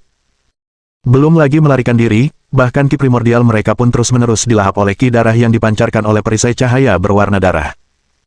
Mereka hanya dapat terus-menerus menjalankan teknik kultivasi mereka untuk menangkal kekuatan pelahap ini, memperlambat laju pemakanan. Tapi terus seperti ini bukanlah solusi. Jika mereka tidak bisa pergi dari sini, mereka pada akhirnya akan kehabisan tenaga. Pada saat ini, Raja Hukum lain dengan sikap tenang berbicara. Baiklah, berhenti berdebat, hemat energi, itu akan berguna di saat kritis. Mendengar ini, Raja Hukum Beruang Merah segera menatap pembicara dengan gembira. King Niu, apa maksudmu? Apakah kamu bilang kita bisa keluar dari sini? Bagaimana kita keluar? Melihat beruang merah begitu cemas, King Niu menggelengkan kepalanya tanda pasrah. Sebelum Raja Hukum King Niu bisa berbicara, seorang wanita cantik berjubah hijau di sisi terjauh berbicara dengan kesal. Beruang merah, kamu benar-benar tidak punya kesabaran. Di antara kita, jika ada yang paling cemas, bukankah itu pemimpin klan? Dia tidak mengatakan apa-apa, jadi apa yang kamu khawatirkan? Kamu seperti seorang Kasim yang mengkhawatirkan hal-hal yang bukan urusanmu. Diejek wanita ini, muka beruang merah langsung memerah dan membiru. Dia melotot marah pada wanita cantik itu. Elevesia, kalau bukan karena kamu seorang wanita, aku akan. Apa yang ingin kau lakukan? Raja Hukum Elevesia mengangkat alis tipisnya, menatap dingin ke arah beruang merah. Beruang merah segera mengecilkan lehernya lalu berbalik menghadap laki-laki itu dengan membelakangi mereka. Orang ini adalah pemimpin klan Gudarah. Sejujurnya, sejak semua orang terjebak di sini, pemimpin klan hanya menginstruksikan mereka untuk menjalankan teknik kultivasi mereka, menyimpan kekuatan mereka, dan menunggu saat yang tepat. Selain itu, dia tidak banyak bicara. Dia lalu berdiri membelakangi mereka, menatap keluar, seolah terpesona. Dan dia berdiri seperti ini selama 3 hari 3 malam berturut-turut. Pada titik ini, beruang merah tidak dapat menahan diri lagi. Dia ragu sejenak, lalu pergi ke punggung pemimpin klan. Pemimpin klan, apakah kamu punya cara untuk melarikan diri? Kita tidak bisa hanya menunggu dengan diam saja di sini. Meskipun Ziying, King Miu, Elevesia, dan yang lainnya agak tidak senang dengan ketidaksabaran beruang merah, ketika mereka mendengar pertanyaannya, mereka tidak dapat menahan diri untuk tidak melihat ke arah sosok yang membelakangi itu. Mungkin karena merasakan tatapan orang lain, pemimpin klan perlahan berbalik. Ketika semua orang melihat ekspresi pemimpin klan, mereka tercengang. Karena di wajah pemimpin klan ada ekspresi yang sangat rumit. Itu membawa penyesalan dan rasa bersalah. Pemimpin klan, kamu. Beruang merah tidak dapat menahan diri untuk bertanya. Dia berbicara dengan nada tenang. Semuanya, tenang saja, semuanya sesuai harapan. Klan kita tidak akan menghadapi masalah apapun. Karena orang yang bisa memecahkan kebuntuan ini sudah muncul. Mendengar ini, King Miu dan yang lainnya tidak dapat menahan diri untuk bangkit, melangkah maju untuk berdiri di hadapan pemimpin klan. Pemimpin klan, siapa orang yang kamu bicarakan ini? Kamu akan segera mengetahuinya. Mendengar kata-kata itu, mereka bertukar pandang bingung, tidak paham apa yang dimaksud pemimpin klan. Akan tetapi, melihat bahwa pemimpin klan tidak berniat memberikan rincian lebih lanjut, mereka menahan diri untuk bertanya lebih lanjut.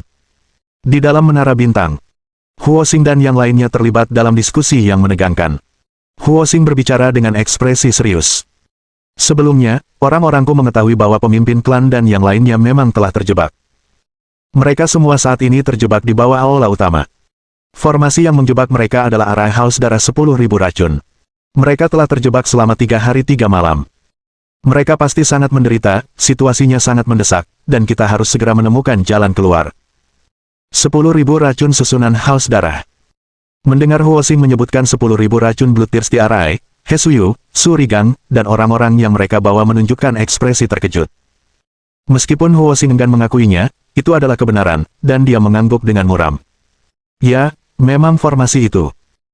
Konon, formasi ini menggabungkan racun mematikan dari lebih dari 100 jenis bu racun, lalu menggunakan botol iblis hitam, sebuah artefak sihir kuno, untuk memicunya, menciptakan racun yang secara khusus melahap ki primordial seniman bela diri.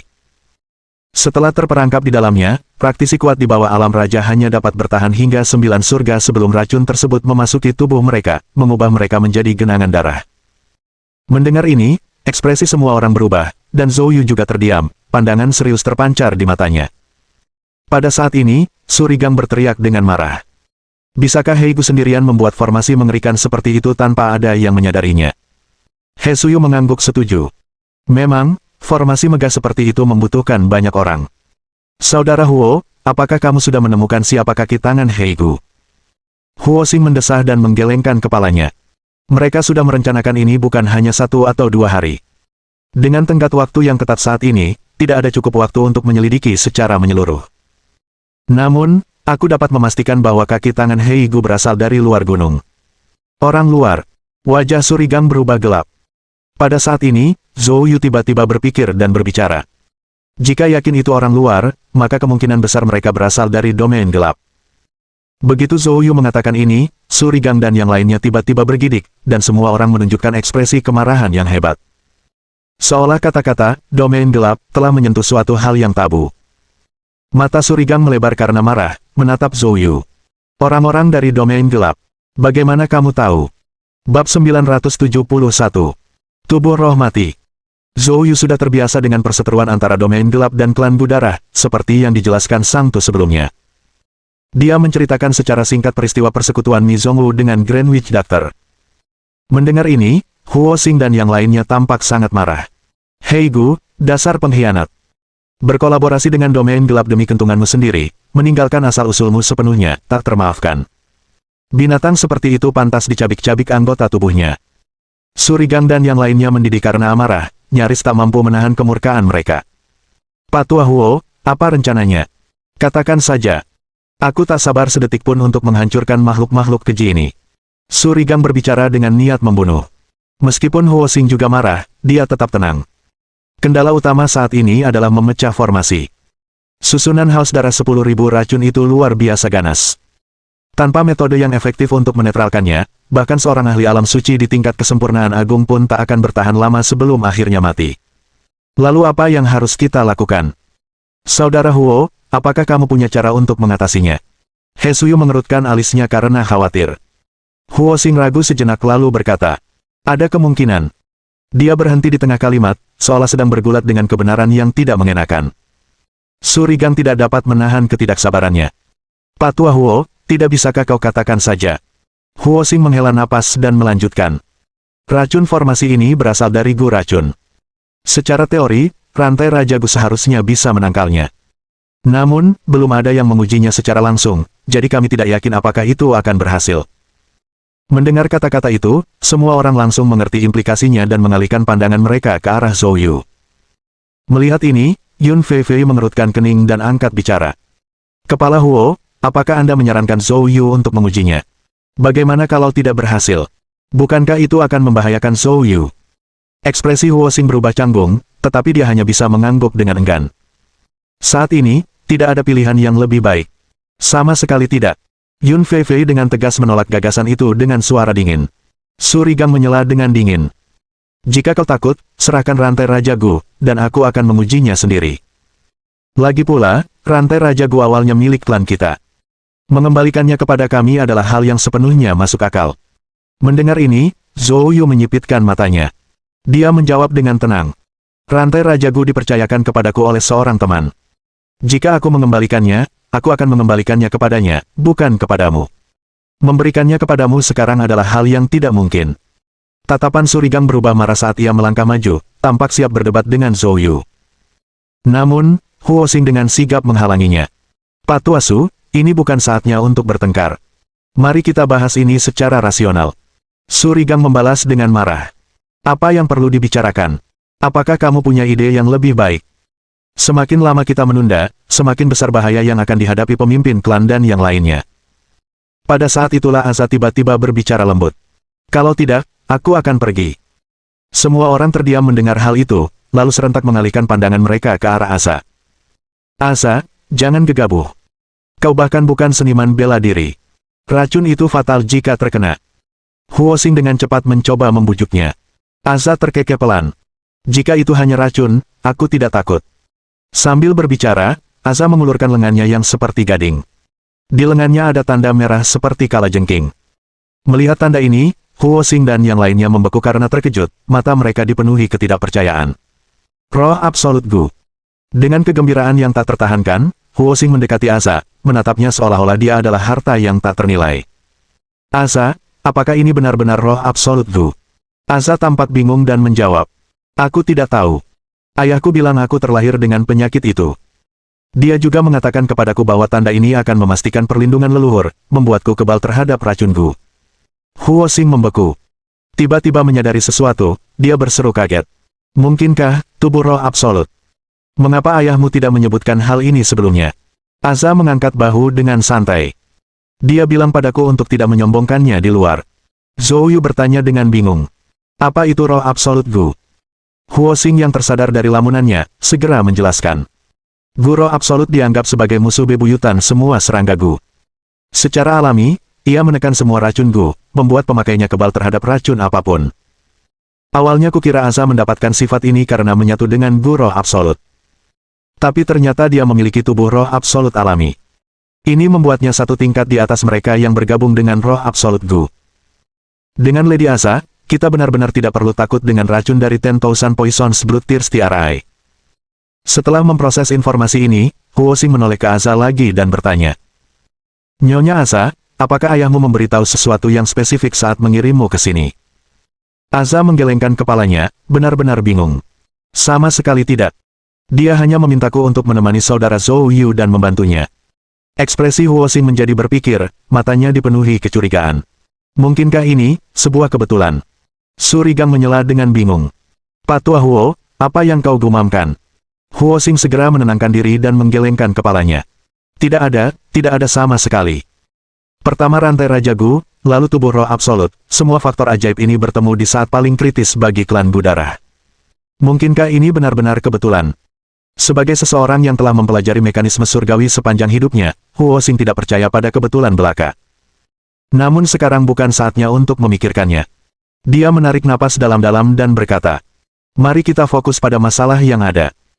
Dengan tubuh roh absolut Lady Aza dan rantai Raja Gu, kita seharusnya bisa menembus area haus darah 10.000 racun dengan aman.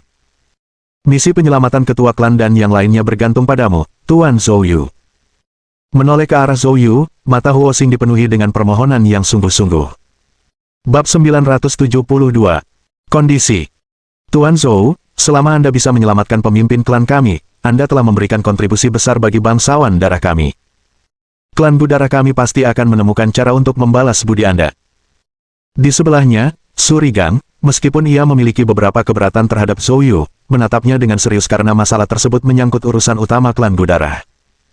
Benar, apa yang dikatakan Pak Tua Huo persis seperti yang ingin kukatakan. Zhou Yu, jika kamu punya tuntutan, kamu bisa mengatakannya sekarang. Zhou Yu datang ke klan Gu Darah kali ini bukan hanya untuk menyelamatkan orang, tetapi juga untuk menyelidiki masalah manik jiwa. Karena kedua pemimpin telah berbicara, tentu saja dia tidak akan bersikap sopan. Saya bisa membantu Anda. Namun, setelah menyelamatkan pemimpin klanmu, aku perlu meninjau semua catatan kuno klan Gu Darahmu. Itu tidak akan menjadi masalah.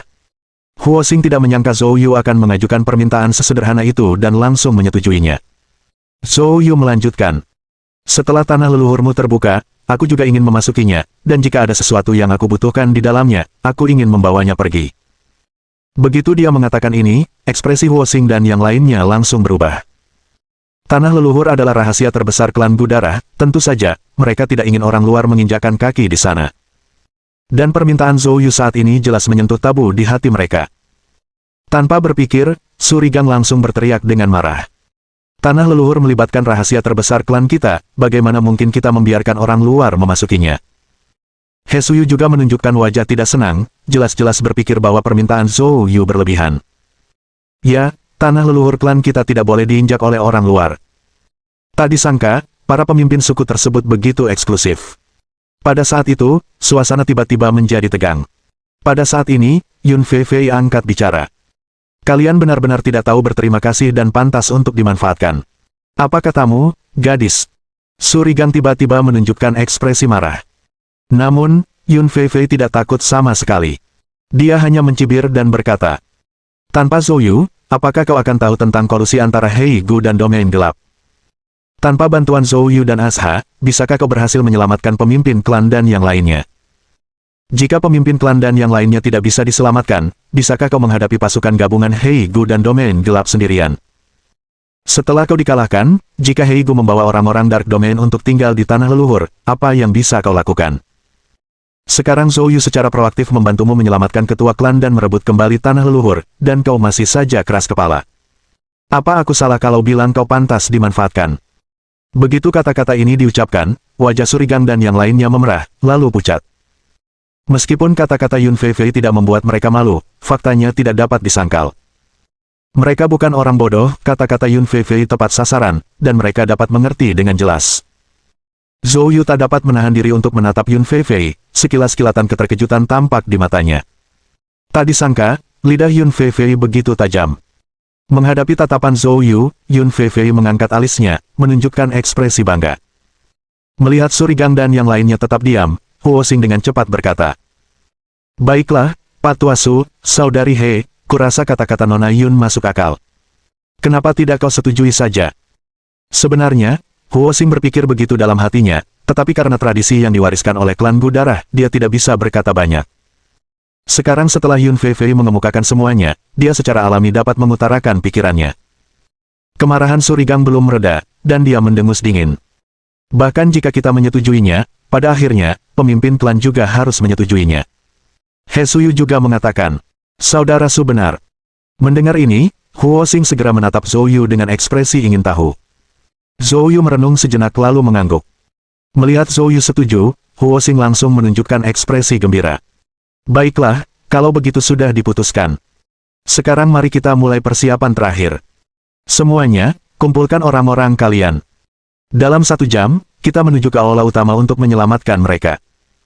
Surigang dan yang lainnya mengangguk lalu mulai mempersiapkan diri secara intensif. Zhou Yu lalu berkata kepada Asha. Asha, kamu harus tetap dekat denganku nanti dan jangan pergi terlalu jauh. Suster Yun akan berada di luar untuk memberikan dukungan. Jika ada bahaya, segera bawa Asha pergi. Mendengar hal itu, Asha segera berkata. Mereka tidak akan melakukan apapun padaku. Zhou Yu menggelengkan kepalanya.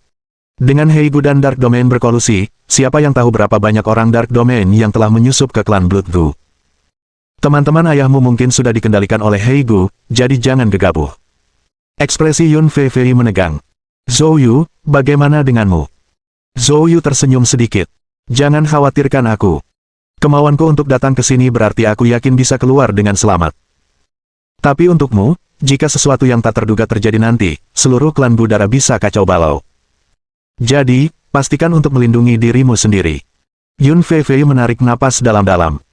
Baiklah, aku akan melakukan yang terbaik untuk melindungi Suster Asha. Zhou Yu, kamu juga harus berhati-hati. Jika kau tidak bisa menangani Heigu, biarkan saja, aku tidak ingin melihat sesuatu terjadi padamu. Yun Fei menggigit bibir merahnya dan menatap Zhou Yu dalam-dalam saat berbicara. Kata-kata ini, jika sebelumnya, dia tidak akan pernah percaya dia akan mengatakannya dengan sukarela. Tetapi selama waktu yang dihabiskannya bersama Zhou Yu, dia tiba-tiba merasa bahwa balas dendam tidak lagi penting. Mengenai perubahan dalam dirinya ini, Yun Fei juga cukup bimbang. Namun dia tetap mengutarakan pikirannya. Zhou Yu sedikit terkejut, lalu tersenyum dan berkata, Kakak Yun, jangan khawatir, aku tahu apa yang aku lakukan. Bab 973. Mengundang serigala ke dalam rumah. Di perbatasan antara 10.000 gunung besar dan Kabupaten Nan, di atas puncak yang menjulang tinggi. Heigu berdiri di puncak. Di tangannya, dia memegang token darah yang diberikan kepadanya oleh Tetua Tiansheng. Dia telah mengirimkan sinyal, mengikuti instruksi Tetua Tiansheng. Sekarang, dia menunggu. Tak lama kemudian, suara sesuatu yang membelah angin terdengar, mendekat dengan cepat dari kejauhan. Heigu menoleh ke arah suara itu dan melihat titik-titik hitam kecil melesat ke arahnya di kejauhan. Dalam sekejap mata, lebih dari selusin sosok terbang ke puncak gunung. Mereka semua berusia lebih dari 50 tahun, dan seluruh diri mereka memancarkan kekuatan luar biasa. Saat melihat mereka, Heigu merasakan keterkejutan yang mendalam di hatinya. Dengan suara rendah dan serak, dia bertanya, Apakah kalian semua dari domain gelap? Sang pemimpin menjawab tanpa ekspresi. Di mana Tetua Tiansheng? Bawa kami menemuinya. Mendengar ini, secercah kesuraman melintas di mata Heigu. Dia tidak menyangka bahwa domain gelap telah menyembunyikan begitu banyak ahli di pinggiran 10.000 gunung besar. Tingkat kultivasi semua orang yang hadir setidaknya berada di alam suci, dan tingkat kultivasi pemimpinnya telah mencapai alam suci sempurna. Di antara mereka bahkan ada 3 orang yang levelnya mirip dengannya. Meskipun Tetua Tiansheng menyebutkan dia punya bantuan, Heigu tidak mengantisipasi bahwa 2 kata yang tampaknya biasa saja dari Tetua Tiansheng akan menjadi kekuatan yang sangat besar.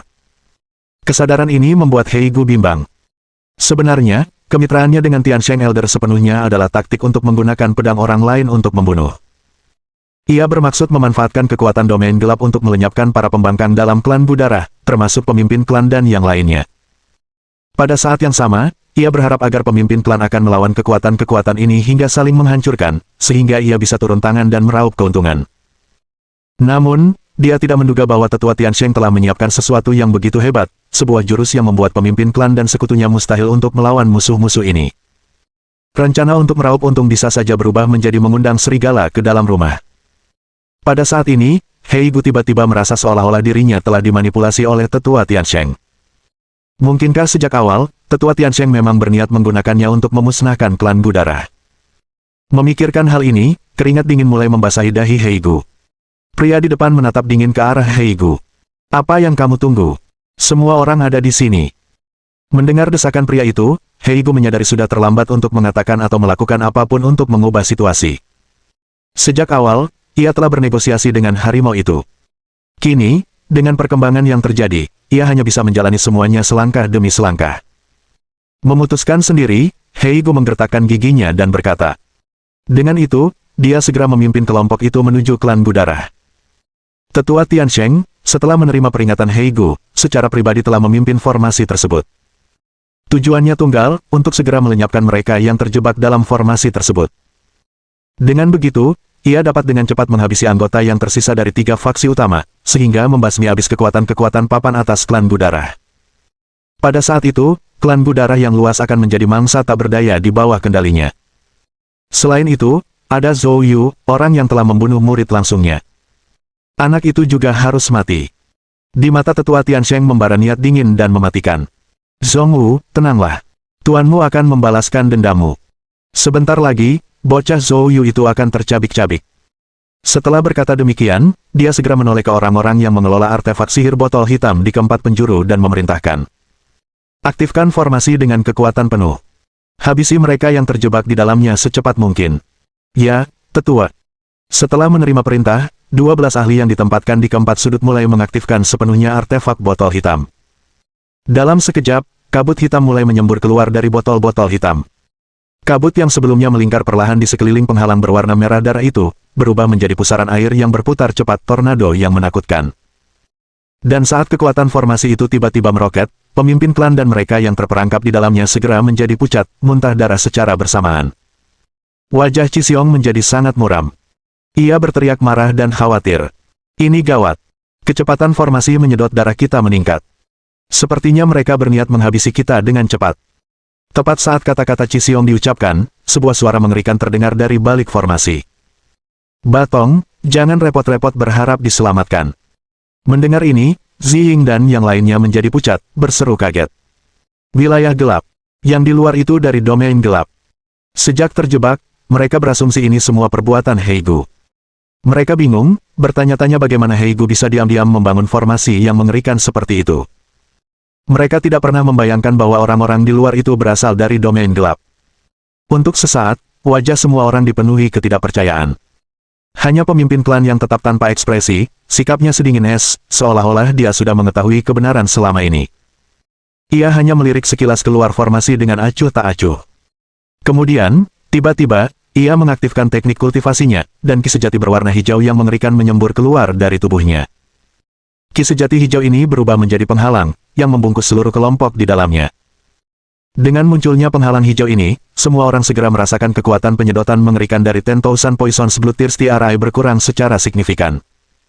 Pada saat yang sama, tetua Tiansheng yang berada di luar formasi juga memperhatikan penghalang hijau. Namun, dia tampak tidak khawatir sama sekali. Dia hanya mencibir. Masih berjuang mati-matian, ya. Kita lihat saja seberapa lama lagi kamu bisa bertahan. Melihat hal itu, semua orang segera menoleh ke arah pemimpin klan, hanya untuk menyadari wajahnya semakin pucat pasi, dan tubuhnya sedikit gemetar. Terkejut, mereka bergegas maju, tetapi istri ketua klan, Yin Luo, mendahului mereka dan langsung memberikan dukungannya. Batong, kamu baik-baik saja. Pemimpin klan mengangkat tangannya, menunjukkan dia baik-baik saja. Kemudian, dia mengalihkan pandangannya ke arah King Niu. Raja Dharma King Niu segera melangkah maju dan dengan hormat menjawab, "Pemimpin klan, aku di sini." King Niu, di antara 5 Raja Dharma, kaulah yang paling teguh. Jika musibah ini menimpa klan kita dan aku mengalami akhir yang tak terduga, kau akan menggantikanku sebagai pemimpin klan. Mendengar kata-kata itu, ekspresi semua orang berubah drastis. Pemimpin klan, apa yang kamu katakan? Mengapa kamu mengangkat topik seperti ini sekarang? Bahkan King Niu yang biasanya tenang tidak dapat menyembunyikan kegelisahannya. Pemimpin klan, apa yang terjadi? Bukankah kau bilang orang yang akan memecahkan kebuntuan ini sudah tiba? Mungkinkah ada hal lain yang salah? Menghadapi pertanyaan-pertanyaan mendesak dan kebingungan semua orang, pemimpin klan menghela napas berat. Saya tahu kalian semua bertanya-tanya tentang domain gelap. Sepertinya sudah waktunya bagiku untuk menceritakan semuanya padamu. Bab 974. Sejarah Rahasia Klan Gudarah. Mendengar nada bicara ketua klan, semua orang secara naluriah merasakan hawa dingin di hati mereka dan memperhatikannya dengan saksama. Pemimpin klan menghela napas dan berkata, 35 tahun yang lalu, saat sedang mengurusi urusan penting di luar, saya tak sengaja terlibat konflik dengan seseorang. Mungkin hanya karena nasib buruk, tetapi orang ini punya kekuatan besar di belakangnya. Kekuatan yang sedang saya bicarakan adalah domain gelap.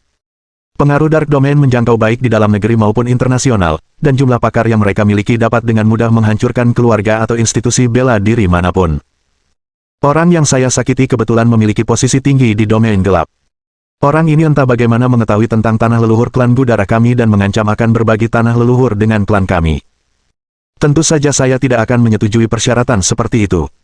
Saya meremehkan tekad orang ini untuk memata-matai tanah leluhur klan kami. Setelah saya menolak, dia menyatakan akan memusnahkan seluruh klan kami.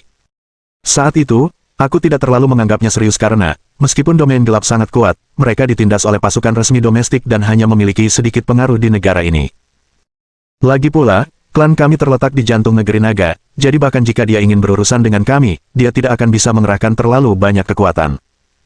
Namun, saya masih meremehkan kemampuan organisasi pasukan ini. Tanpa diduga, meskipun ditekan oleh pasukan resmi, domain gelap diam-diam mengembangkan kekuatan yang tidak dapat dianggap remeh di negara naga.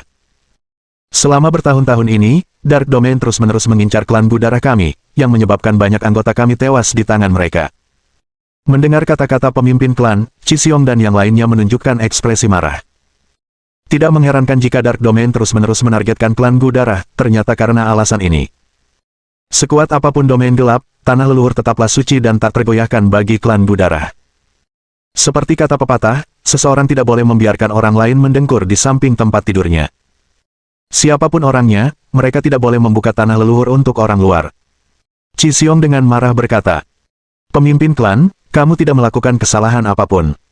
Wilayah gelap terkutuk itu berani mengingini tanah leluhur kita, demi mayatku. Sekuat apapun wilayah gelap terkutuk ini, bahkan jika harus mengorbankan nyawaku, aku, Chiseong, akan menghalangi mereka dan tak akan pernah membiarkan mereka memasuki tanah leluhur kita." King Niu, Ziying, Elevesia, dan lainnya, meski diam, menyampaikan ekspresi yang sama. Dalam hal ini tampak jelas bahwa hati mereka bersatu. Pemimpin klan berkata dengan ekspresi pahit, "Siapapun dari klan kita harus memiliki keyakinan ini. Namun, aku masih meremehkan kekuatan domain gelap. Entah bagaimana, melalui saluran yang tidak diketahui, mereka terhubung dengan Heigu dan berkolusi dengannya secara rahasia, yang menyebabkan situasi hari ini. Semua ini adalah tanggung jawabku."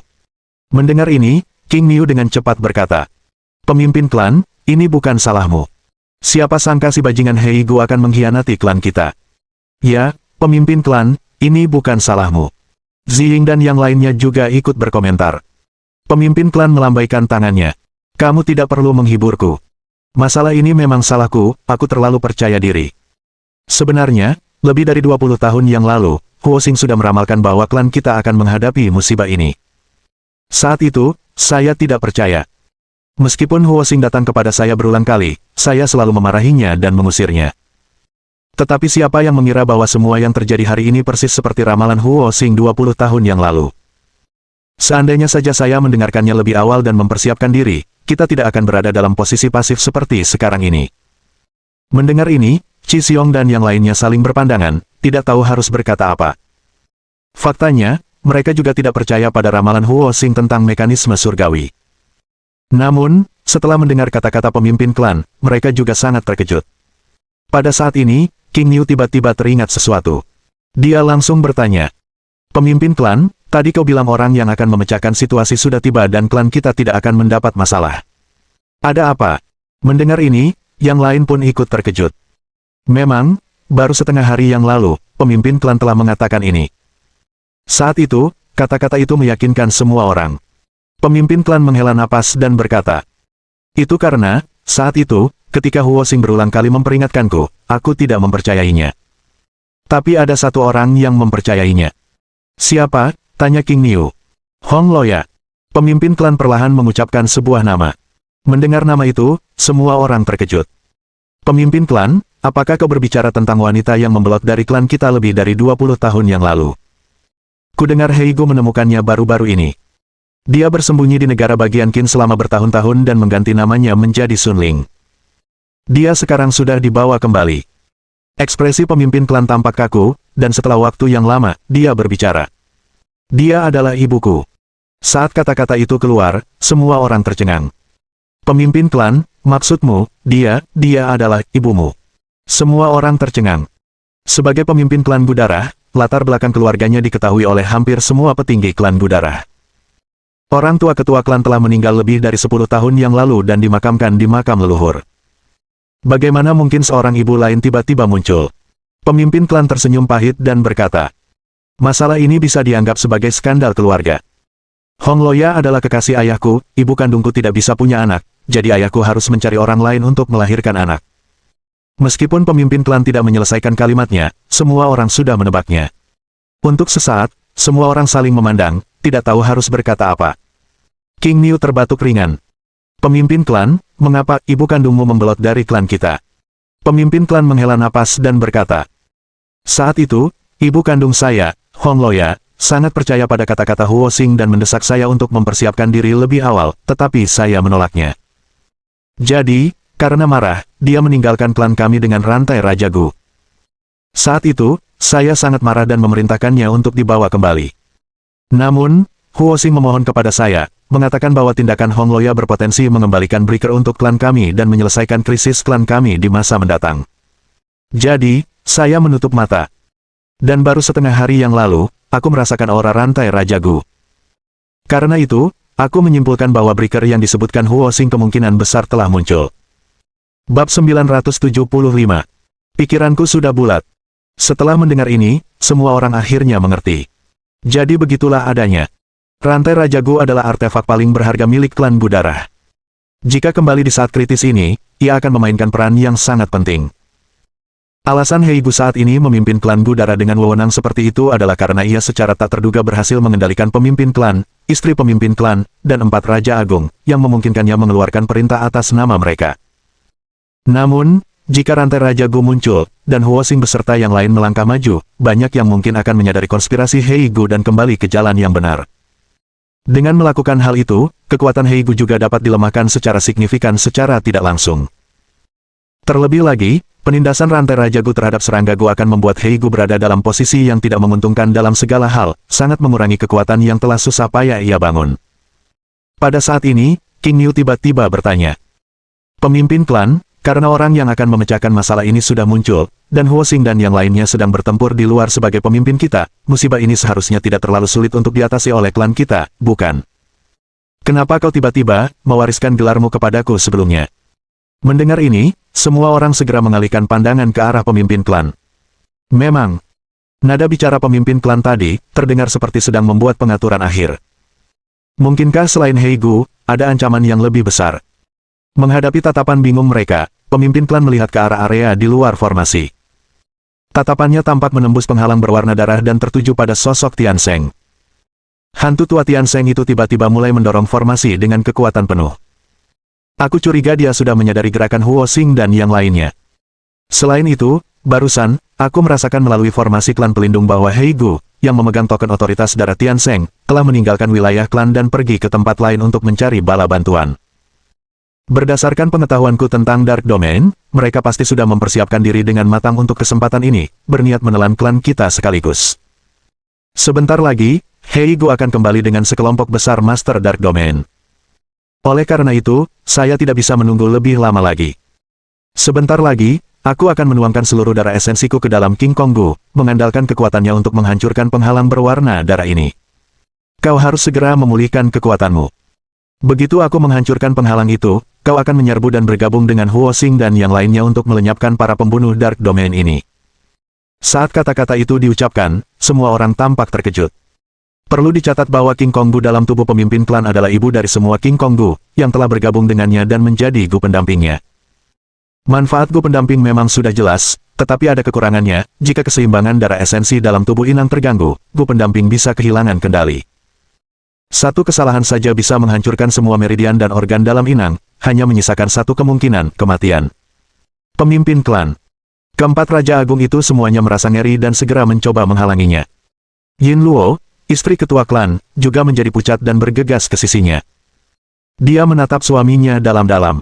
Suamiku, apakah kamu benar-benar harus melakukan ini? Tidak ada jalan lain.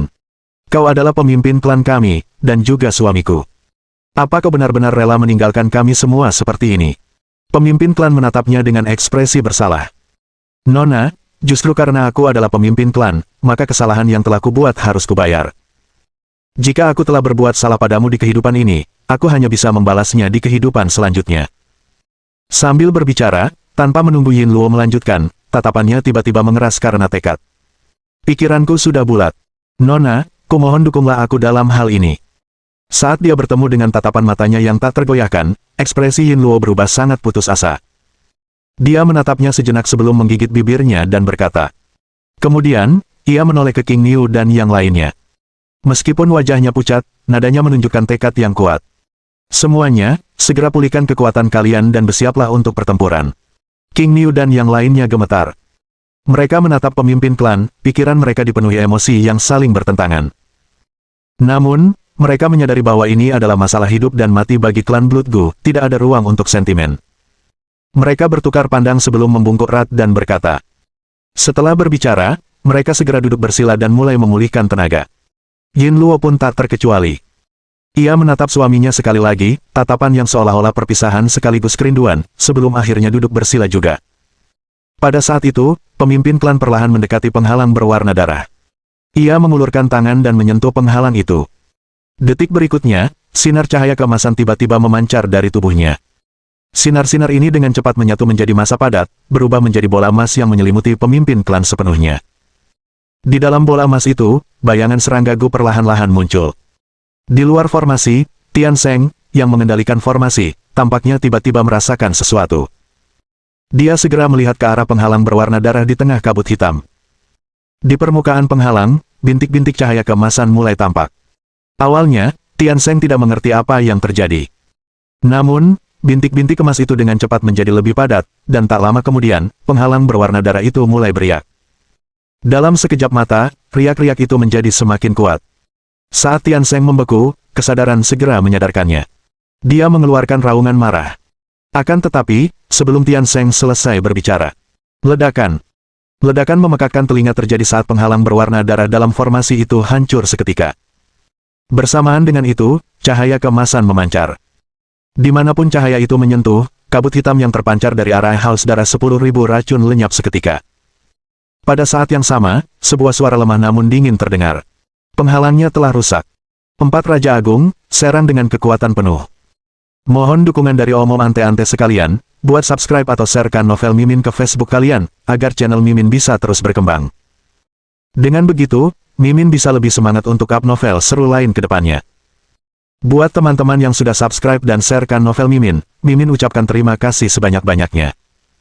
Sekiranya teman-teman menghadapi masalah video diputar dalam bahasa Inggris, coba tukar kepada bahasa Indonesia original melalui cara ini. Semasa mendengarkan, pencet tombol setting di atas kanan video, pilih audio track dan tukar bahasa.